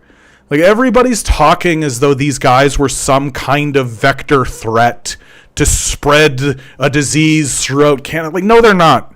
They're not. They're just not. There's not enough of them. They're not that connected. They're not in high contact areas. Like, come on, man. Like, there's just, like, it's the thing that makes this conversation so frustrating is that it's like much ado about nothing. It's just this huge political moment, and it became this enormous national conversation when you know what it should have been? It should have been a bunch of asshole truckers showing up and the government being like, what? Get back to work. What's the problem? Okay. Bye. And it should have been nothing. And like the truckers would have gone, yeah, we did it. We faced the government. And everybody would have fucking forgot about them. Like, but instead of that, we have an evocation of the Emergencies Act. We have this enormous, long-scale political drama that ends up with the Liberals losing, by the way, which is the point that I was bringing up at the beginning of the whole thing, that the Liberals lost. Like, the convoy won. The Liberals lost. Right? The Emergencies Act was evoked. The federal courts of Canada said, yeah, you can't be doing that. This is literally for like if we're invaded by the Nazis or something. Like it's not to be used against citizens that are using their charter rights to protest. Like and if your big commentary and if your big critique of the convoy is that they're assholes, okay. Like they know.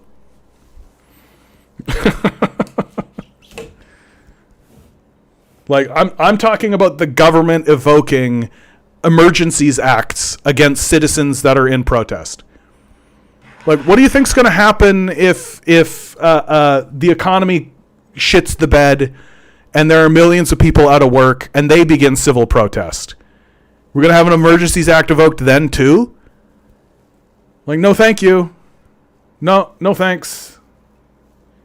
Again, I don't believe in what the convoy people believe. Like, a lot of them are like far-right libertarian type people, like, don't tread on me folk. Right? Vote conservative. They're still citizens. Just tough shit. They're still citizens.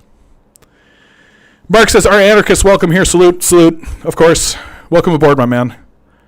My perspective of like the difference between a communist and an anarchist, near as I can tell, is that a communist thinks that we have to seize state apparatus, whereas an anarchist thinks that we can move forward culturally, essentially culturally, that we do away with the state apparatus entirely and move forward culturally. And that I, of course, disagree with that, because a group of armed thugs will come and smash your society. Play nice in the chat, okay, guys? Over on Twitch here, we got this Quantum Traveler and Harold are going off. Hey, yeah, stop. Just no more. I'm just going to start banning you guys, okay? Like, quit it. I don't like looking over at the chat and seeing that. It's boring and it's tedious and I don't like it. So I have no problem banning people.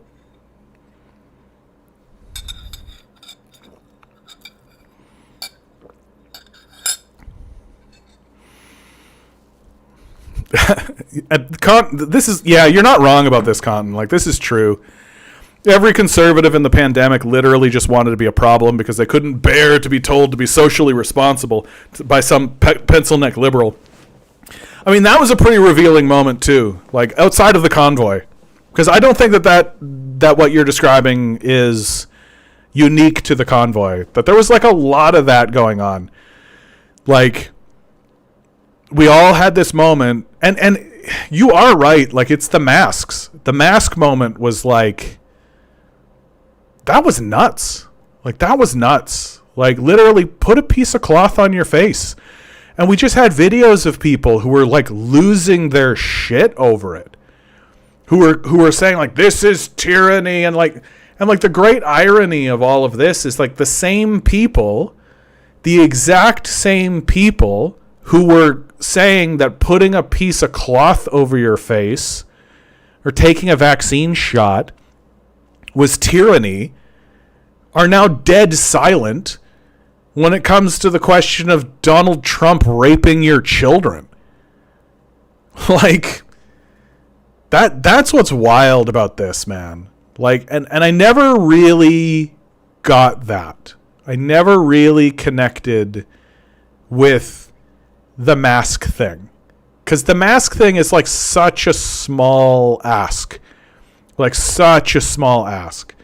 And that was really a moment when I was able to kind of say, oh shit, like there's a huge segment of the population that are just like, that will absolutely abandon ship.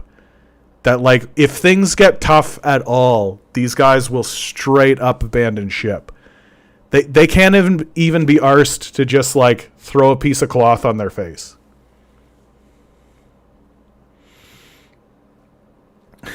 Ditto, good to see you, my man. Masks are tyrannical. Also, the secret masked police are heroes. Yeah, exactly. Masks are tyrannical. Also, the secret masked police are heroes.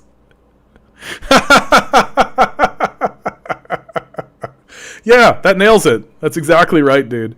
Yeah, people don't want to think. They just want to join a cult. Yeah.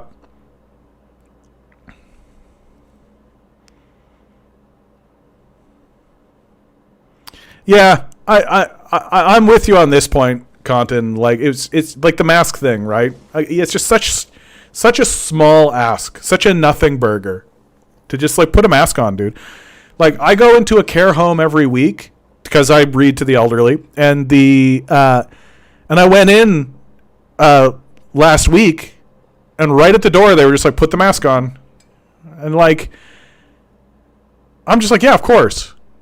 Like, I'm in this space, put a mask on. They're asking me to put a mask on, put a mask on. And I just imagine somebody like looking at that and being like, you want to put that's just an infringement of my civil liberty. It's like, what's wrong with your brain, bro? Like, what's wrong with your brain? That you're actually walking into a space and the people who live and operate and work in that space are saying, hey man, you want to be in the space, here's a mask.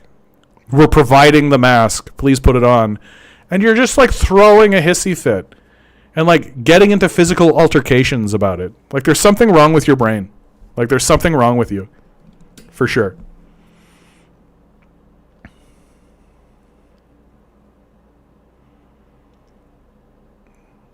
Pookie says, do you think China today is more progressive than Canada?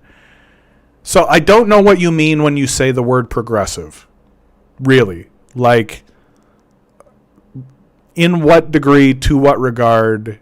And it's not really, like, this isn't how you should be doing analysis of countries. That the way that you want to do analysis on a country is you want to see where the country was 10, 20, 30 years ago, and you want to see where the country is now. That's how you do analysis of a country. You don't do analysis of a country by holding up what you consider to be the best thing or country, because usually it's just coming from a nationalist place, and then comparing that to other countries in this kind of like snapshot way, right? Because you can have countries that are like pretty far back, like pretty what we might call regressive, right? You can have that, but then if you actually look at the trajectory that they're on and where they've been, you can be like, oh, they're actually doing great. Like they're actually coming, like they're moving, man. Like they're going along really nicely. And you can have the other thing where you can see a country and be like, oh, these guys are actually like, they seem to be like pretty far ahead and pretty all this, and then you take a look at where they were and you're like, oh, these guys are actually on a bit of a decline, and are like, okay, so even though you might consider them to be up here, they used to be up here, right? And that's really how you want to do analysis of a country. So, and Pookie clarifies, I mean, do you think Canada is more capitalistic than China in terms of state in the life of people and public systems? Yes. That objectively, yes. Canada is a capitalist country. The capitalists, I mean, for God's sakes, our prime minister is a banker. Like, yes. The Chinese system has allowed capitalist institutions into its country by way of negotiating with Western capital, with Western capital. Right? But the Communist Party of China views capitalism and views capitalist institutions as corrupt and as a form of corruption. And so we here in Canada don't hold that view. We hold the view that capitalism and the free market are actually good for everyone. The rising tide raises all boats, and all the same neoliberal fascist nonsense that you hear all the time. Whereas China is just like, no, we should make a plan. We have to accept that these institutions exist. But we expect that they soon won't. Like, to me, that's the big difference, is that Canada has, like, and the United States and Europe has really thrown its lot into this idea of capitalism and this idea of free market neoliberal capitalism.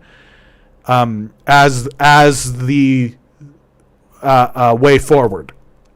This is how you get the best outcomes.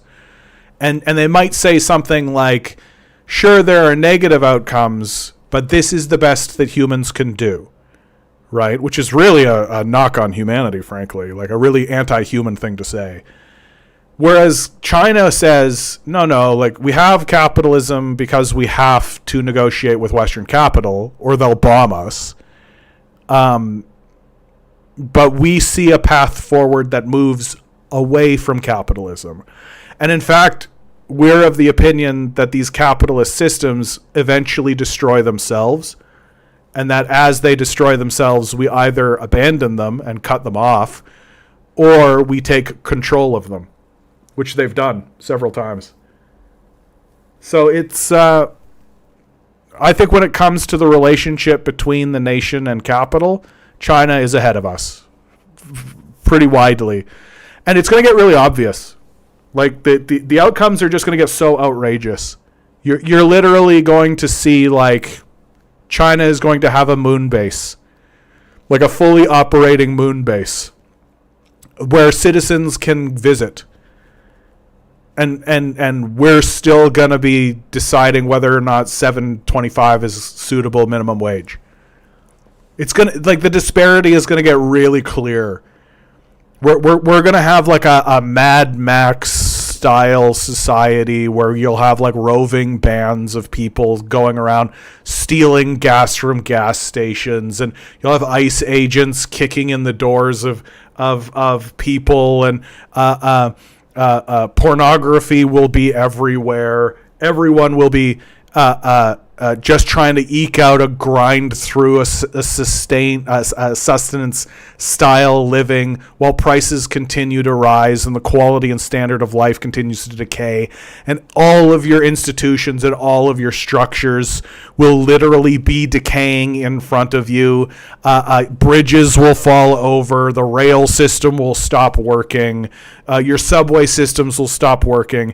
And China will literally be selling passes so people can go visit the moon. It will be like that.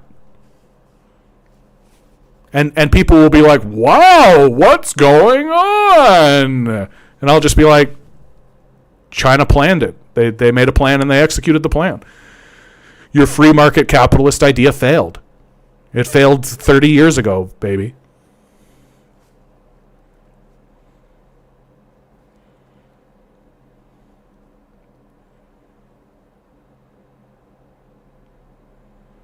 Harold says, well, if people refuse medical advice and potentially endanger others, the public health care should be withdrawn. I just don't think, like, this is kind of what I'm talking about when it comes to these sorts of statements. Like, again, like, the threat ended up, especially, like, in retrospect, right? As we're doing a retrospective of the COVID period, the threat was not all that big. Like, it wasn't. It wasn't like 10 million, 100 million people died. Like, it wasn't this huge, overwhelming, massive, society-ending, civilization-ending threat. That we were in this real state of hysteria during that period of time, which I said at the time, which is why I never really took a strong position on COVID. I think the only position I ever took on COVID during the COVID period was I choose to listen to medical professionals. And that's it. That was my whole position. And even that didn't go, like, I got 2 shots, but I just wasn't like, yeah, I'm going to keep getting these boosters. What are we talking about here? And so I just feel like now that we have this in the rear view, now that it's in hindsight, I think that we should put it in perspective. Right? And we should say, like, yeah, like, there was a lot, and I feel like we should forgive one another. I think there should be more forgiveness in the conversation, because everybody, whether you're on the right, whether you're on the left, whatever social or political position you were in, everybody was pretty emotional during that period of time. It was a period of high emotions, which makes sense. It was a difficult time, right? And I just worry that people really get entrenched in their views and don't really want to take a look at it in hindsight and be like, yeah, like, so a small group of people didn't want to put their masks on while they were driving around trucks. You know, like, a little bit of flexibility and forgiveness, I think, could go a long way in that conversation. Mark, you're a newcomer. You've said a couple of things. Yeah, I've seen some Americans get upset about being asked to put on shoes or shirt in stores. Yeah, so there's that. You also said, I believe the question of the state will have to be absolved during socialism. I synthesize anarchism's critique of hierarchy, i.e. white supremacy, patriarchy, religion, with communism. Yeah, I mean, look, anytime I have a conversation with an anarchist, I'm like, I agree with 99.9% of the things that anarchists say. Like, I feel like there's a lot of agreement. The only real sticking point between the two groups is the question of the state, where anarchists are like, the state should just be dissolved. And communists are like, I don't think you can do that. And I don't think you can do that. Like, I don't think that you can just dissolve the state and expect these capitalists to just be like, well, the state's dissolved. Nothing to do about it. Like, capitalists will form their own militias, erect a new state, and will obliterate you. So that's what they'll do. So you need to have your own, you need to protect yourself from those guys. And anytime I get into that conversation with anarchists, a lot of the times they'll start talking about, well, we can erect a system to protect ourselves from that. And it's like, literally, they're just like, yeah, we can erect a state. So it's like, okay. But again, the thing I'd really like to reiterate when it comes to the conversation between anarchists and communists is I think that there's a lot of agreement there. I think that anarchists and communists have a lot in common and have a very similar worldview. And that this conversation about the state, I don't think, should derail collaboration. Pookie says, in China, you still pay privately for healthcare. Education is mostly free. But if you fail, Gao Kao, you pay up some. Yeah. Have you seen what the costs are in the Chinese system? Like, you can go on YouTube and you can see, like, Westerners go through the Chinese system. You can see a doctor for, like, $7. Like, if the end result is that you're paying, like, less than an hour of your work, like less than an hour of your wages for care and medicine,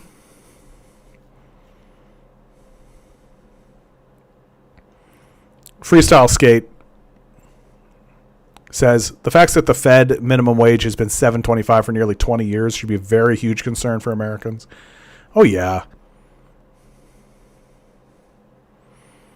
Yeah, healthcare in China is literally still affordable, yeah. Canada has homeless people everywhere in major cities because housing is not guaranteed. People in China don't go homeless like they do in America. People are tied to their hukou, usually their home village or town, a.k.a. guaranteed housing, yeah. We could do something similar.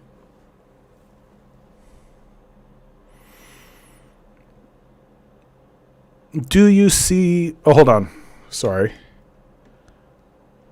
Mark says, what are my thoughts on the Zapatistas? If you can be brief, if you'd like. Zapatistas. I'm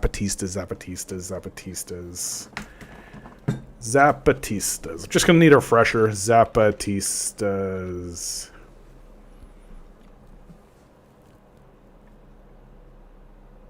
You know what? I don't know enough about them. That's just the bottom line. I just don't know enough about the Zapatistas to have an opinion. I'd just be bullshitting if I were to start talking about the Zapatistas. I just don't know enough. So I'll just walk past that one. I mean, my gut tells me that it's like, yeah, people fighting back against a system that's abandoning them. It's like, yeah, it's pretty normal. But I mean, I wouldn't be surprised if it's like, yeah, it's there's also the possibility that they're like a CIA-funded organization designed to coup the place. So,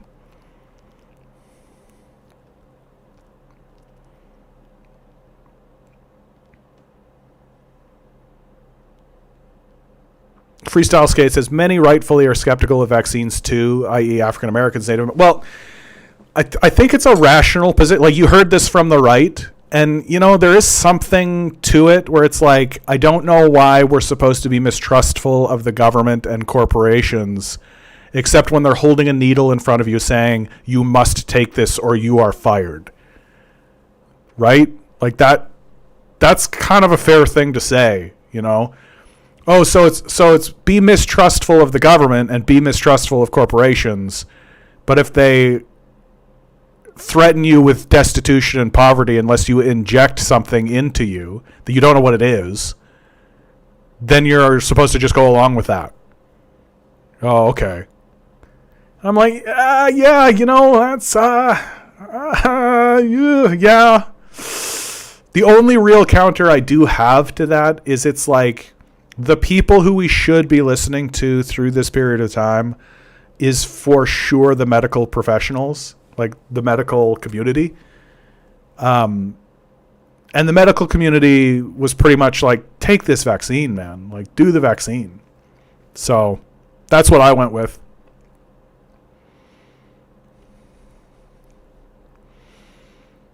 Freestyle skate. Do you see a potential alliance between communists and anarchists? History was pretty bad between the two, but I think there's reconciliation.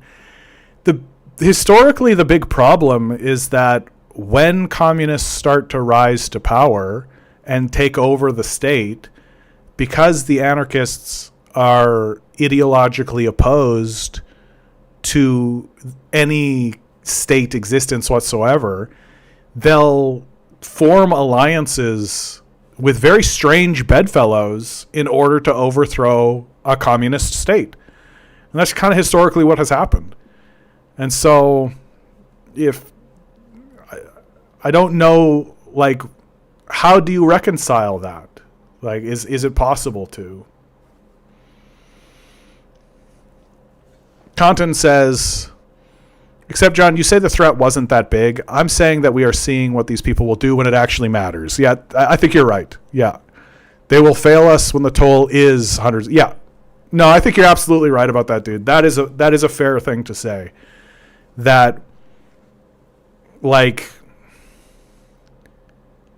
it's pretty shocking to know, right?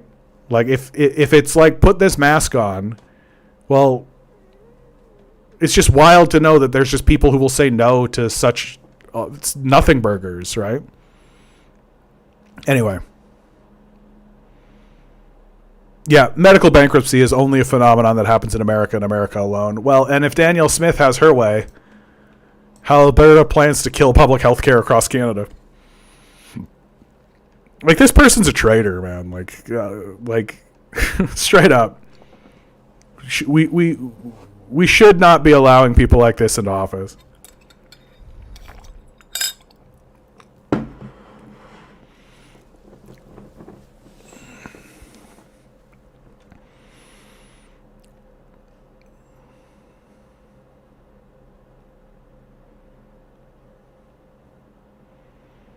Yeah, USA forced sterilization on Puerto Rican women, for example. Yeah.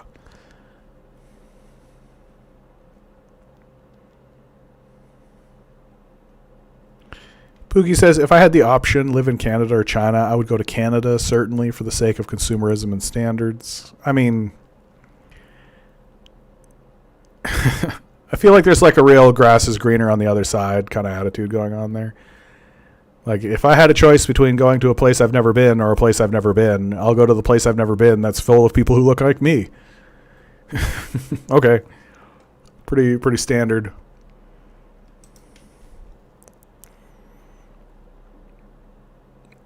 The Zapatistas are a horizontal, organized community that fought against the Mexican state in the 90s and created essentially communities across its state, democratic and free of capital.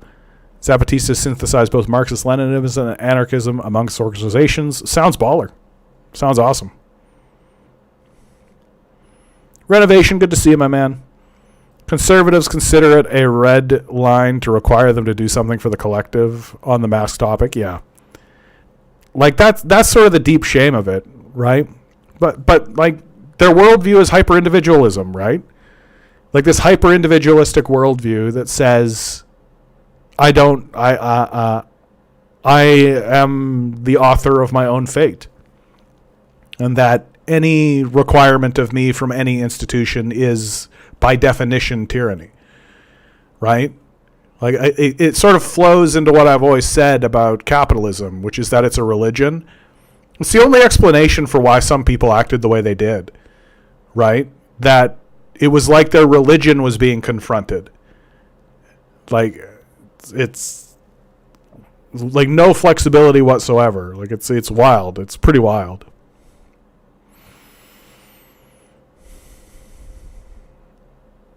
Eggs D says, living comfortably in Canada is a privilege afforded to people who already have the money. If you're living paycheck to paycheck, you're in the kill line. Yeah. Yeah. Chinese literally have higher consumer power than Canada. Yeah. Canada's on a decline, right?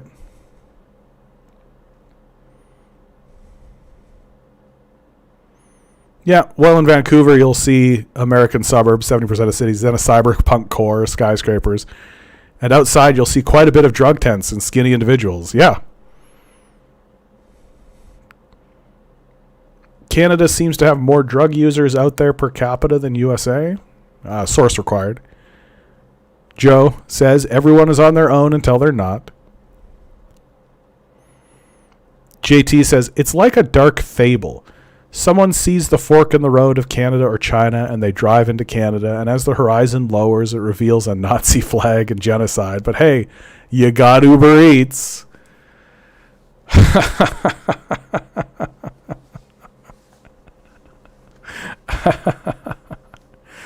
Yeah, like I think that Canada does a good job of presenting itself as sort of a calm bastion for the world, but it has the same problems that any capitalist nation is going to have, right? Like the commodification of life, the landlordism. Like landlordism is such a huge problem. The press is essentially owned by the billionaire class. In some cases, it's American billionaires. Your political system is bought out by those same capitalists. So what we're seeing right now is this like plateau moment. Like we've kind of plateaued, where neoliberal capitalism and the concept of neoliberal capitalism is kind of creating this plateau moment, and now we're just heading into a decline. And the big hallmark of the plateau and then the decline is an inability to actually expand and grow or do anything socially important. That instead of building subways, transit systems, civil services, instead of expanding anything that benefits anybody, even privately, we basically just get an offshore account full of hundreds of billions of dollars for them to look at and a ticket to Jeffrey Epstein's pedophile island. Like, that's basically what's gone on. And it's difficult for me to call this anything other than a great stagnation. That sure, Canada like looks nice, like it has a kind of nice look about it, but it's stagnating, and that stagnation is going to fester and decline the country, and it's going to happen steadily and slowly over decades and decades. And the big hallmark of this, like the federal government keeps talking about how it wants to build a high-speed rail between Toronto and Montreal. This is its sort of new plan to make itself credible in the eyes of the public, even though it has no credibility whatsoever. That rail will never be built, right? And it'll never be built because capitalists will never want to finish the project. They'll literally never finish the rail system, and they'll never open it because it's essentially free money from the government for them forever. You see exactly this phenomenon happening here in Toronto with the LRT. You see exactly the same thing happening all across Montreal, where construction projects last forever. Because as long as they're going on, that's free money going from the public purse into the private purse. It's an extraction process. And so this stagnation is what has taken hold, and it's going to be the the hallmark of Western civilization. And like people in the future will look back on the period of time from like 1990, right, to like probably 2030, maybe even 2040 and into 50, as a period of enormous stagnation. Nothing really happened. right? The West didn't really develop anything. They didn't really make anything. There were big advancements in like smartphone technology. And that's about it, right? There were no real buildings built, no real projects done, no real systems erected, no institutions. And in fact, many institutions were torn down during this period of time. So, like, it's very difficult to say that we're going through anything other than a major stagnation and decline.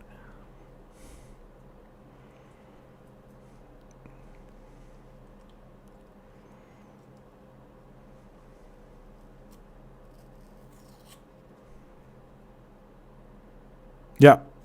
I live near multiple highways that have been under construction my entire lifetime. Yeah.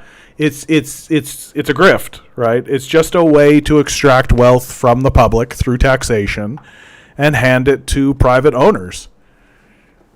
It's just a money transfer project, and they justify it by being like, "Oh, it's coming." And as long as you stand there and go like, "Yeah, it's coming," then they'll just keep doing it. Like that's the part about this that is so funny and kind of embarrassing is like it's so obvious what's going on. Like it's so clear what's happening. And like nobody seems to give a shit. Like nobody seems to give a shit at all. Yeah, these are the same people who despise welfare for the poor or robust public programs. Yeah, when the rich are literally rich because of public programs. The only way I see Canada getting worse is population decline, which they are being replaced by now. I mean, the OECD would disagree with you. I feel like Canada's big struggle moving forward is the same struggle that most Western nations have, which is the wealth disparity, right? That the society is basically being structured to serve a small group of pedophilic rapists and are abandoning regular people who are actually the lifeblood of the society.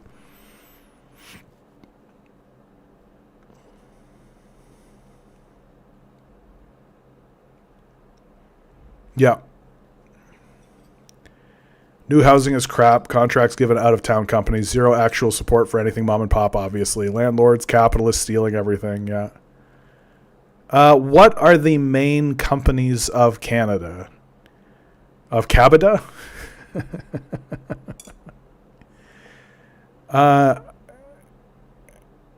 I mean, the most notably, like our wealthiest citizens don't really own anything, right? They own shares in everything. Like our richest Canadian, and I mean the largest companies are like telecom companies. You have stuff like Canadian Tire. Yeah, the banks, RBC, CIBC. Yeah. And of course the oil sector. So they don't employ a lot. Oh yeah, like the rise of the service sector, which happened in America as well. Like both Canada and America followed the same neoliberal line, which was like the whole free trade agreement through the 80s and the 90s. Is that we deindustrialized too, right? Like America deindustrialized itself, and so did we. And like Canada is like supplementary to all other Western nations. Like we have the same problems. The only saving grace for Canada is that we did have a period of time where we had a strong socialist party in this country for a moment, which was the NDP. Like Tommy Douglas's NDP was actually like a strong socialist party that actually pushed through legislation and forced the Liberals to push through legislation that they would not have pushed through otherwise. And the capitalists have done a really good job dismantling the NDP and destroying it.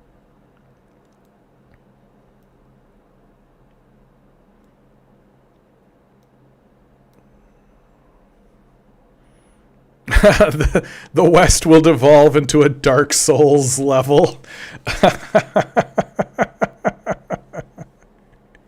Except the bosses will all just be old, decrepit pedophiles. The West wants to become the run back to the blue smelter demon in Dark Souls 2. Jean Crochet boss. That's so funny. Yeah, the West is in decline. It just is. And like, what I'm so grateful. Like, I know it's weird to say this because it's so like kind of horrifying and awful. But it is like true. It's how I feel about it. It's like this moment with the Epstein files and with Donald Trump and this pedophilic network and all of this. It's finally a clarifying moment. It really is finally this moment where like there's no more bullshit to be had, right? The people who support the pedophile empire don't have anywhere to hide. They don't have anything to say. They've got nothing. They've got no defense left. That you can't. They have nothing. Right? You're either against it or you're for it. You're either making excuses for it or you're not. And this clarifying moment is really the foundation upon which we will move into the future. That for many people, this is turning into a moment of recognition that we've gone too far. Like we've fallen too far. And that what was previously completely unimaginable is now our lived reality. And that there were people who were right and there were people who were wrong. That there were people that were making excuses and were lying. And there were people who were making sacrifices and were right. And the society is moving forward and starting to recognize that. And I mean, you see that with like somebody like Ben Shapiro, right? I just watched Some More News just did another Ben Shapiro episode, and they pointed out that Ben Shapiro's viewership is in decline, is in a significant decline. And it's in a significant decline because people are starting to realize that he's a liar and a grifter, and that all he's ever done is appeal to their base instincts and their racism and nationalism. But now they're seeing what the end of that road is. They're seeing that the end of that road is Epstein's Island. And they're going, oh, fuck, the end of this road is raping children and eating people. Oh, shit. And that sort of sense of apathy that people have, I think, is coming to a close. Because, like, yikes. Like, yikes. Like, this, you can't bootstrap your way out of that. There's no take personal responsibility for it. Like, all of the right-wing conservative talking points kind of die at the altar of Epstein's Island. And it's refreshing. It's nice. It's nice to be like completely vindicated. To just be like, yep, I was right about everything. And you guys were wrong about everything. And what you're seeing on the screen right now is like literally what I will say to people from now on. right? Socialism doesn't work. Did a depraved billionaire who rapes children tell you that? Oh, right-wing billionaire supporting talking point. Oh, so the child raping billionaires told you that and you believed them. Yeah, interesting. Like, it's kind of over. Like, it's kind of finished. Like, and eventually they'll get into a point where it's like, oh, not every billionaire rapes children. It's like, yeah, they do. Like, if they don't do it directly, they knew their friends were doing it, and they did fuck all about it. Like, why do we let these people have power?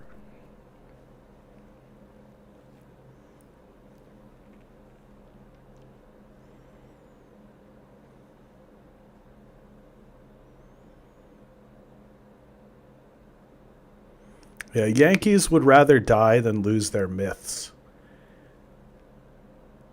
I mean, I think the biggest trouble facing Americans, the average American today, is that they're existing within the confines of a religious ideology that they don't understand as a religious ideology.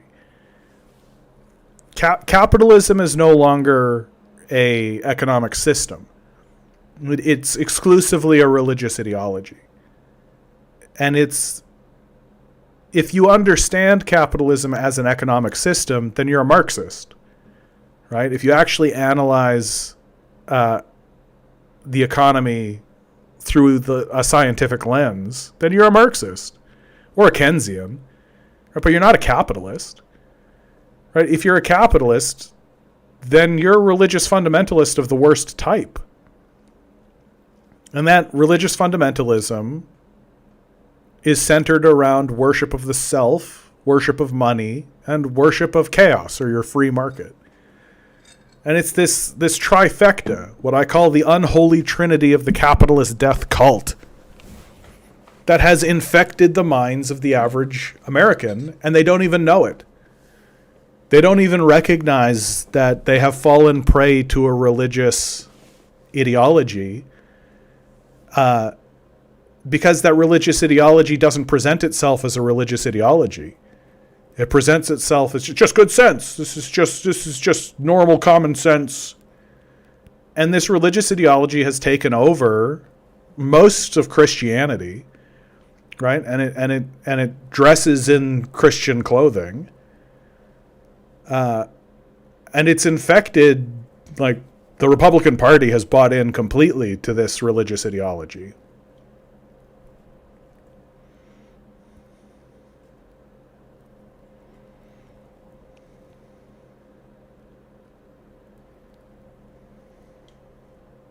Yeah, if you think tithes at church are bad, wait till you try capitalism.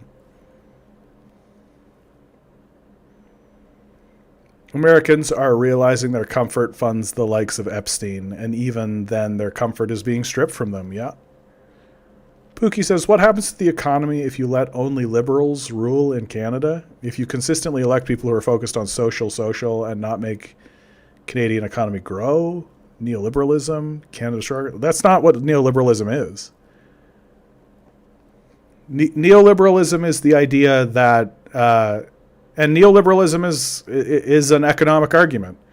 It's the argument that says if you cut taxes for the wealthiest citizens and allow money to pool under the auspice of a small group of people, then the prosperity will trickle down from them, right? The phrase is, a rising tide raises all boats.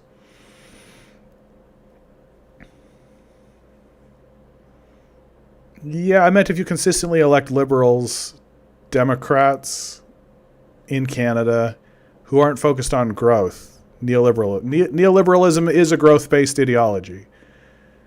Like, the neoliberal idea is one of endless growth, in fact. And the big criticism that has been levied against neoliberalism is that you can't have infinite growth in a finite system, right? That the concept of infinite growth is the idea of infinite growth is the idea of a cancer cell, right? And that infinite growth will lead to death of the body. And perhaps a more measured attitude would lead to prosperity in the end.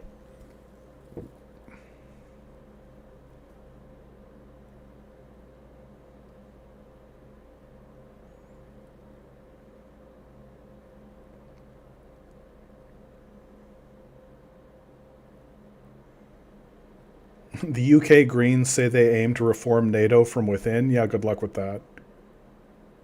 Bound, good to see you. Yeah, he's got a net worth of 50 million. I'm sure he will survive, yeah. Contempt is the order of the day.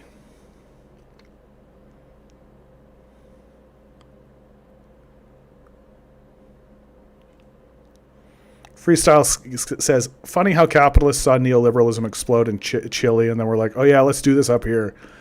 Well, look, at the end of the day, it was a grift, right? Like the big problem that we're facing is that the people who put forward the idea of neoliberalism were lying grifters. That they didn't really believe what they were putting forward, and they understood what it actually was, which was a system of extraction followed by abandonment. That's what neoliberalism actually is. Let's extract all the wealth out of the society and then abandon the place. Go to Jeffrey Epstein's island or whatever. Like the concept that this was going to trickle down and raise prosperity and all this kind of stuff was always a lie. It was just always bullshit. And that the American economy is designed to extract wealth, not spread it around. And this wealth extraction was put forward by people who kind of knew that they were bullshitting and knew that they were lying. And but now what's happened is that the system has been passed over to their students and acolytes, and those people are true believers. They actually believe that this is a system that will lead to prosperity. They don't understand that it's an extraction and abandonment system. And so they're of the opinion that as it extracts wealth and then abandons places, that's somehow spreading prosperity because their religious ideology tells them so. But because they're true believers, they're the stupidest people you've ever met in your life. Like, they have no touchdown with reality at all. They're very dumb people. And they're our leaders.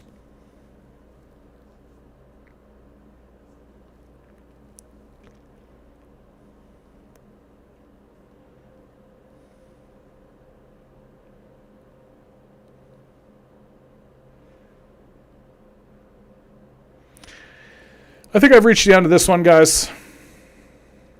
That was a fun one. This is a good one. I'm glad you guys were all here. I'm glad you all enjoyed. Always remember, each and every one of you is a quantum being, walking around in quantum energy.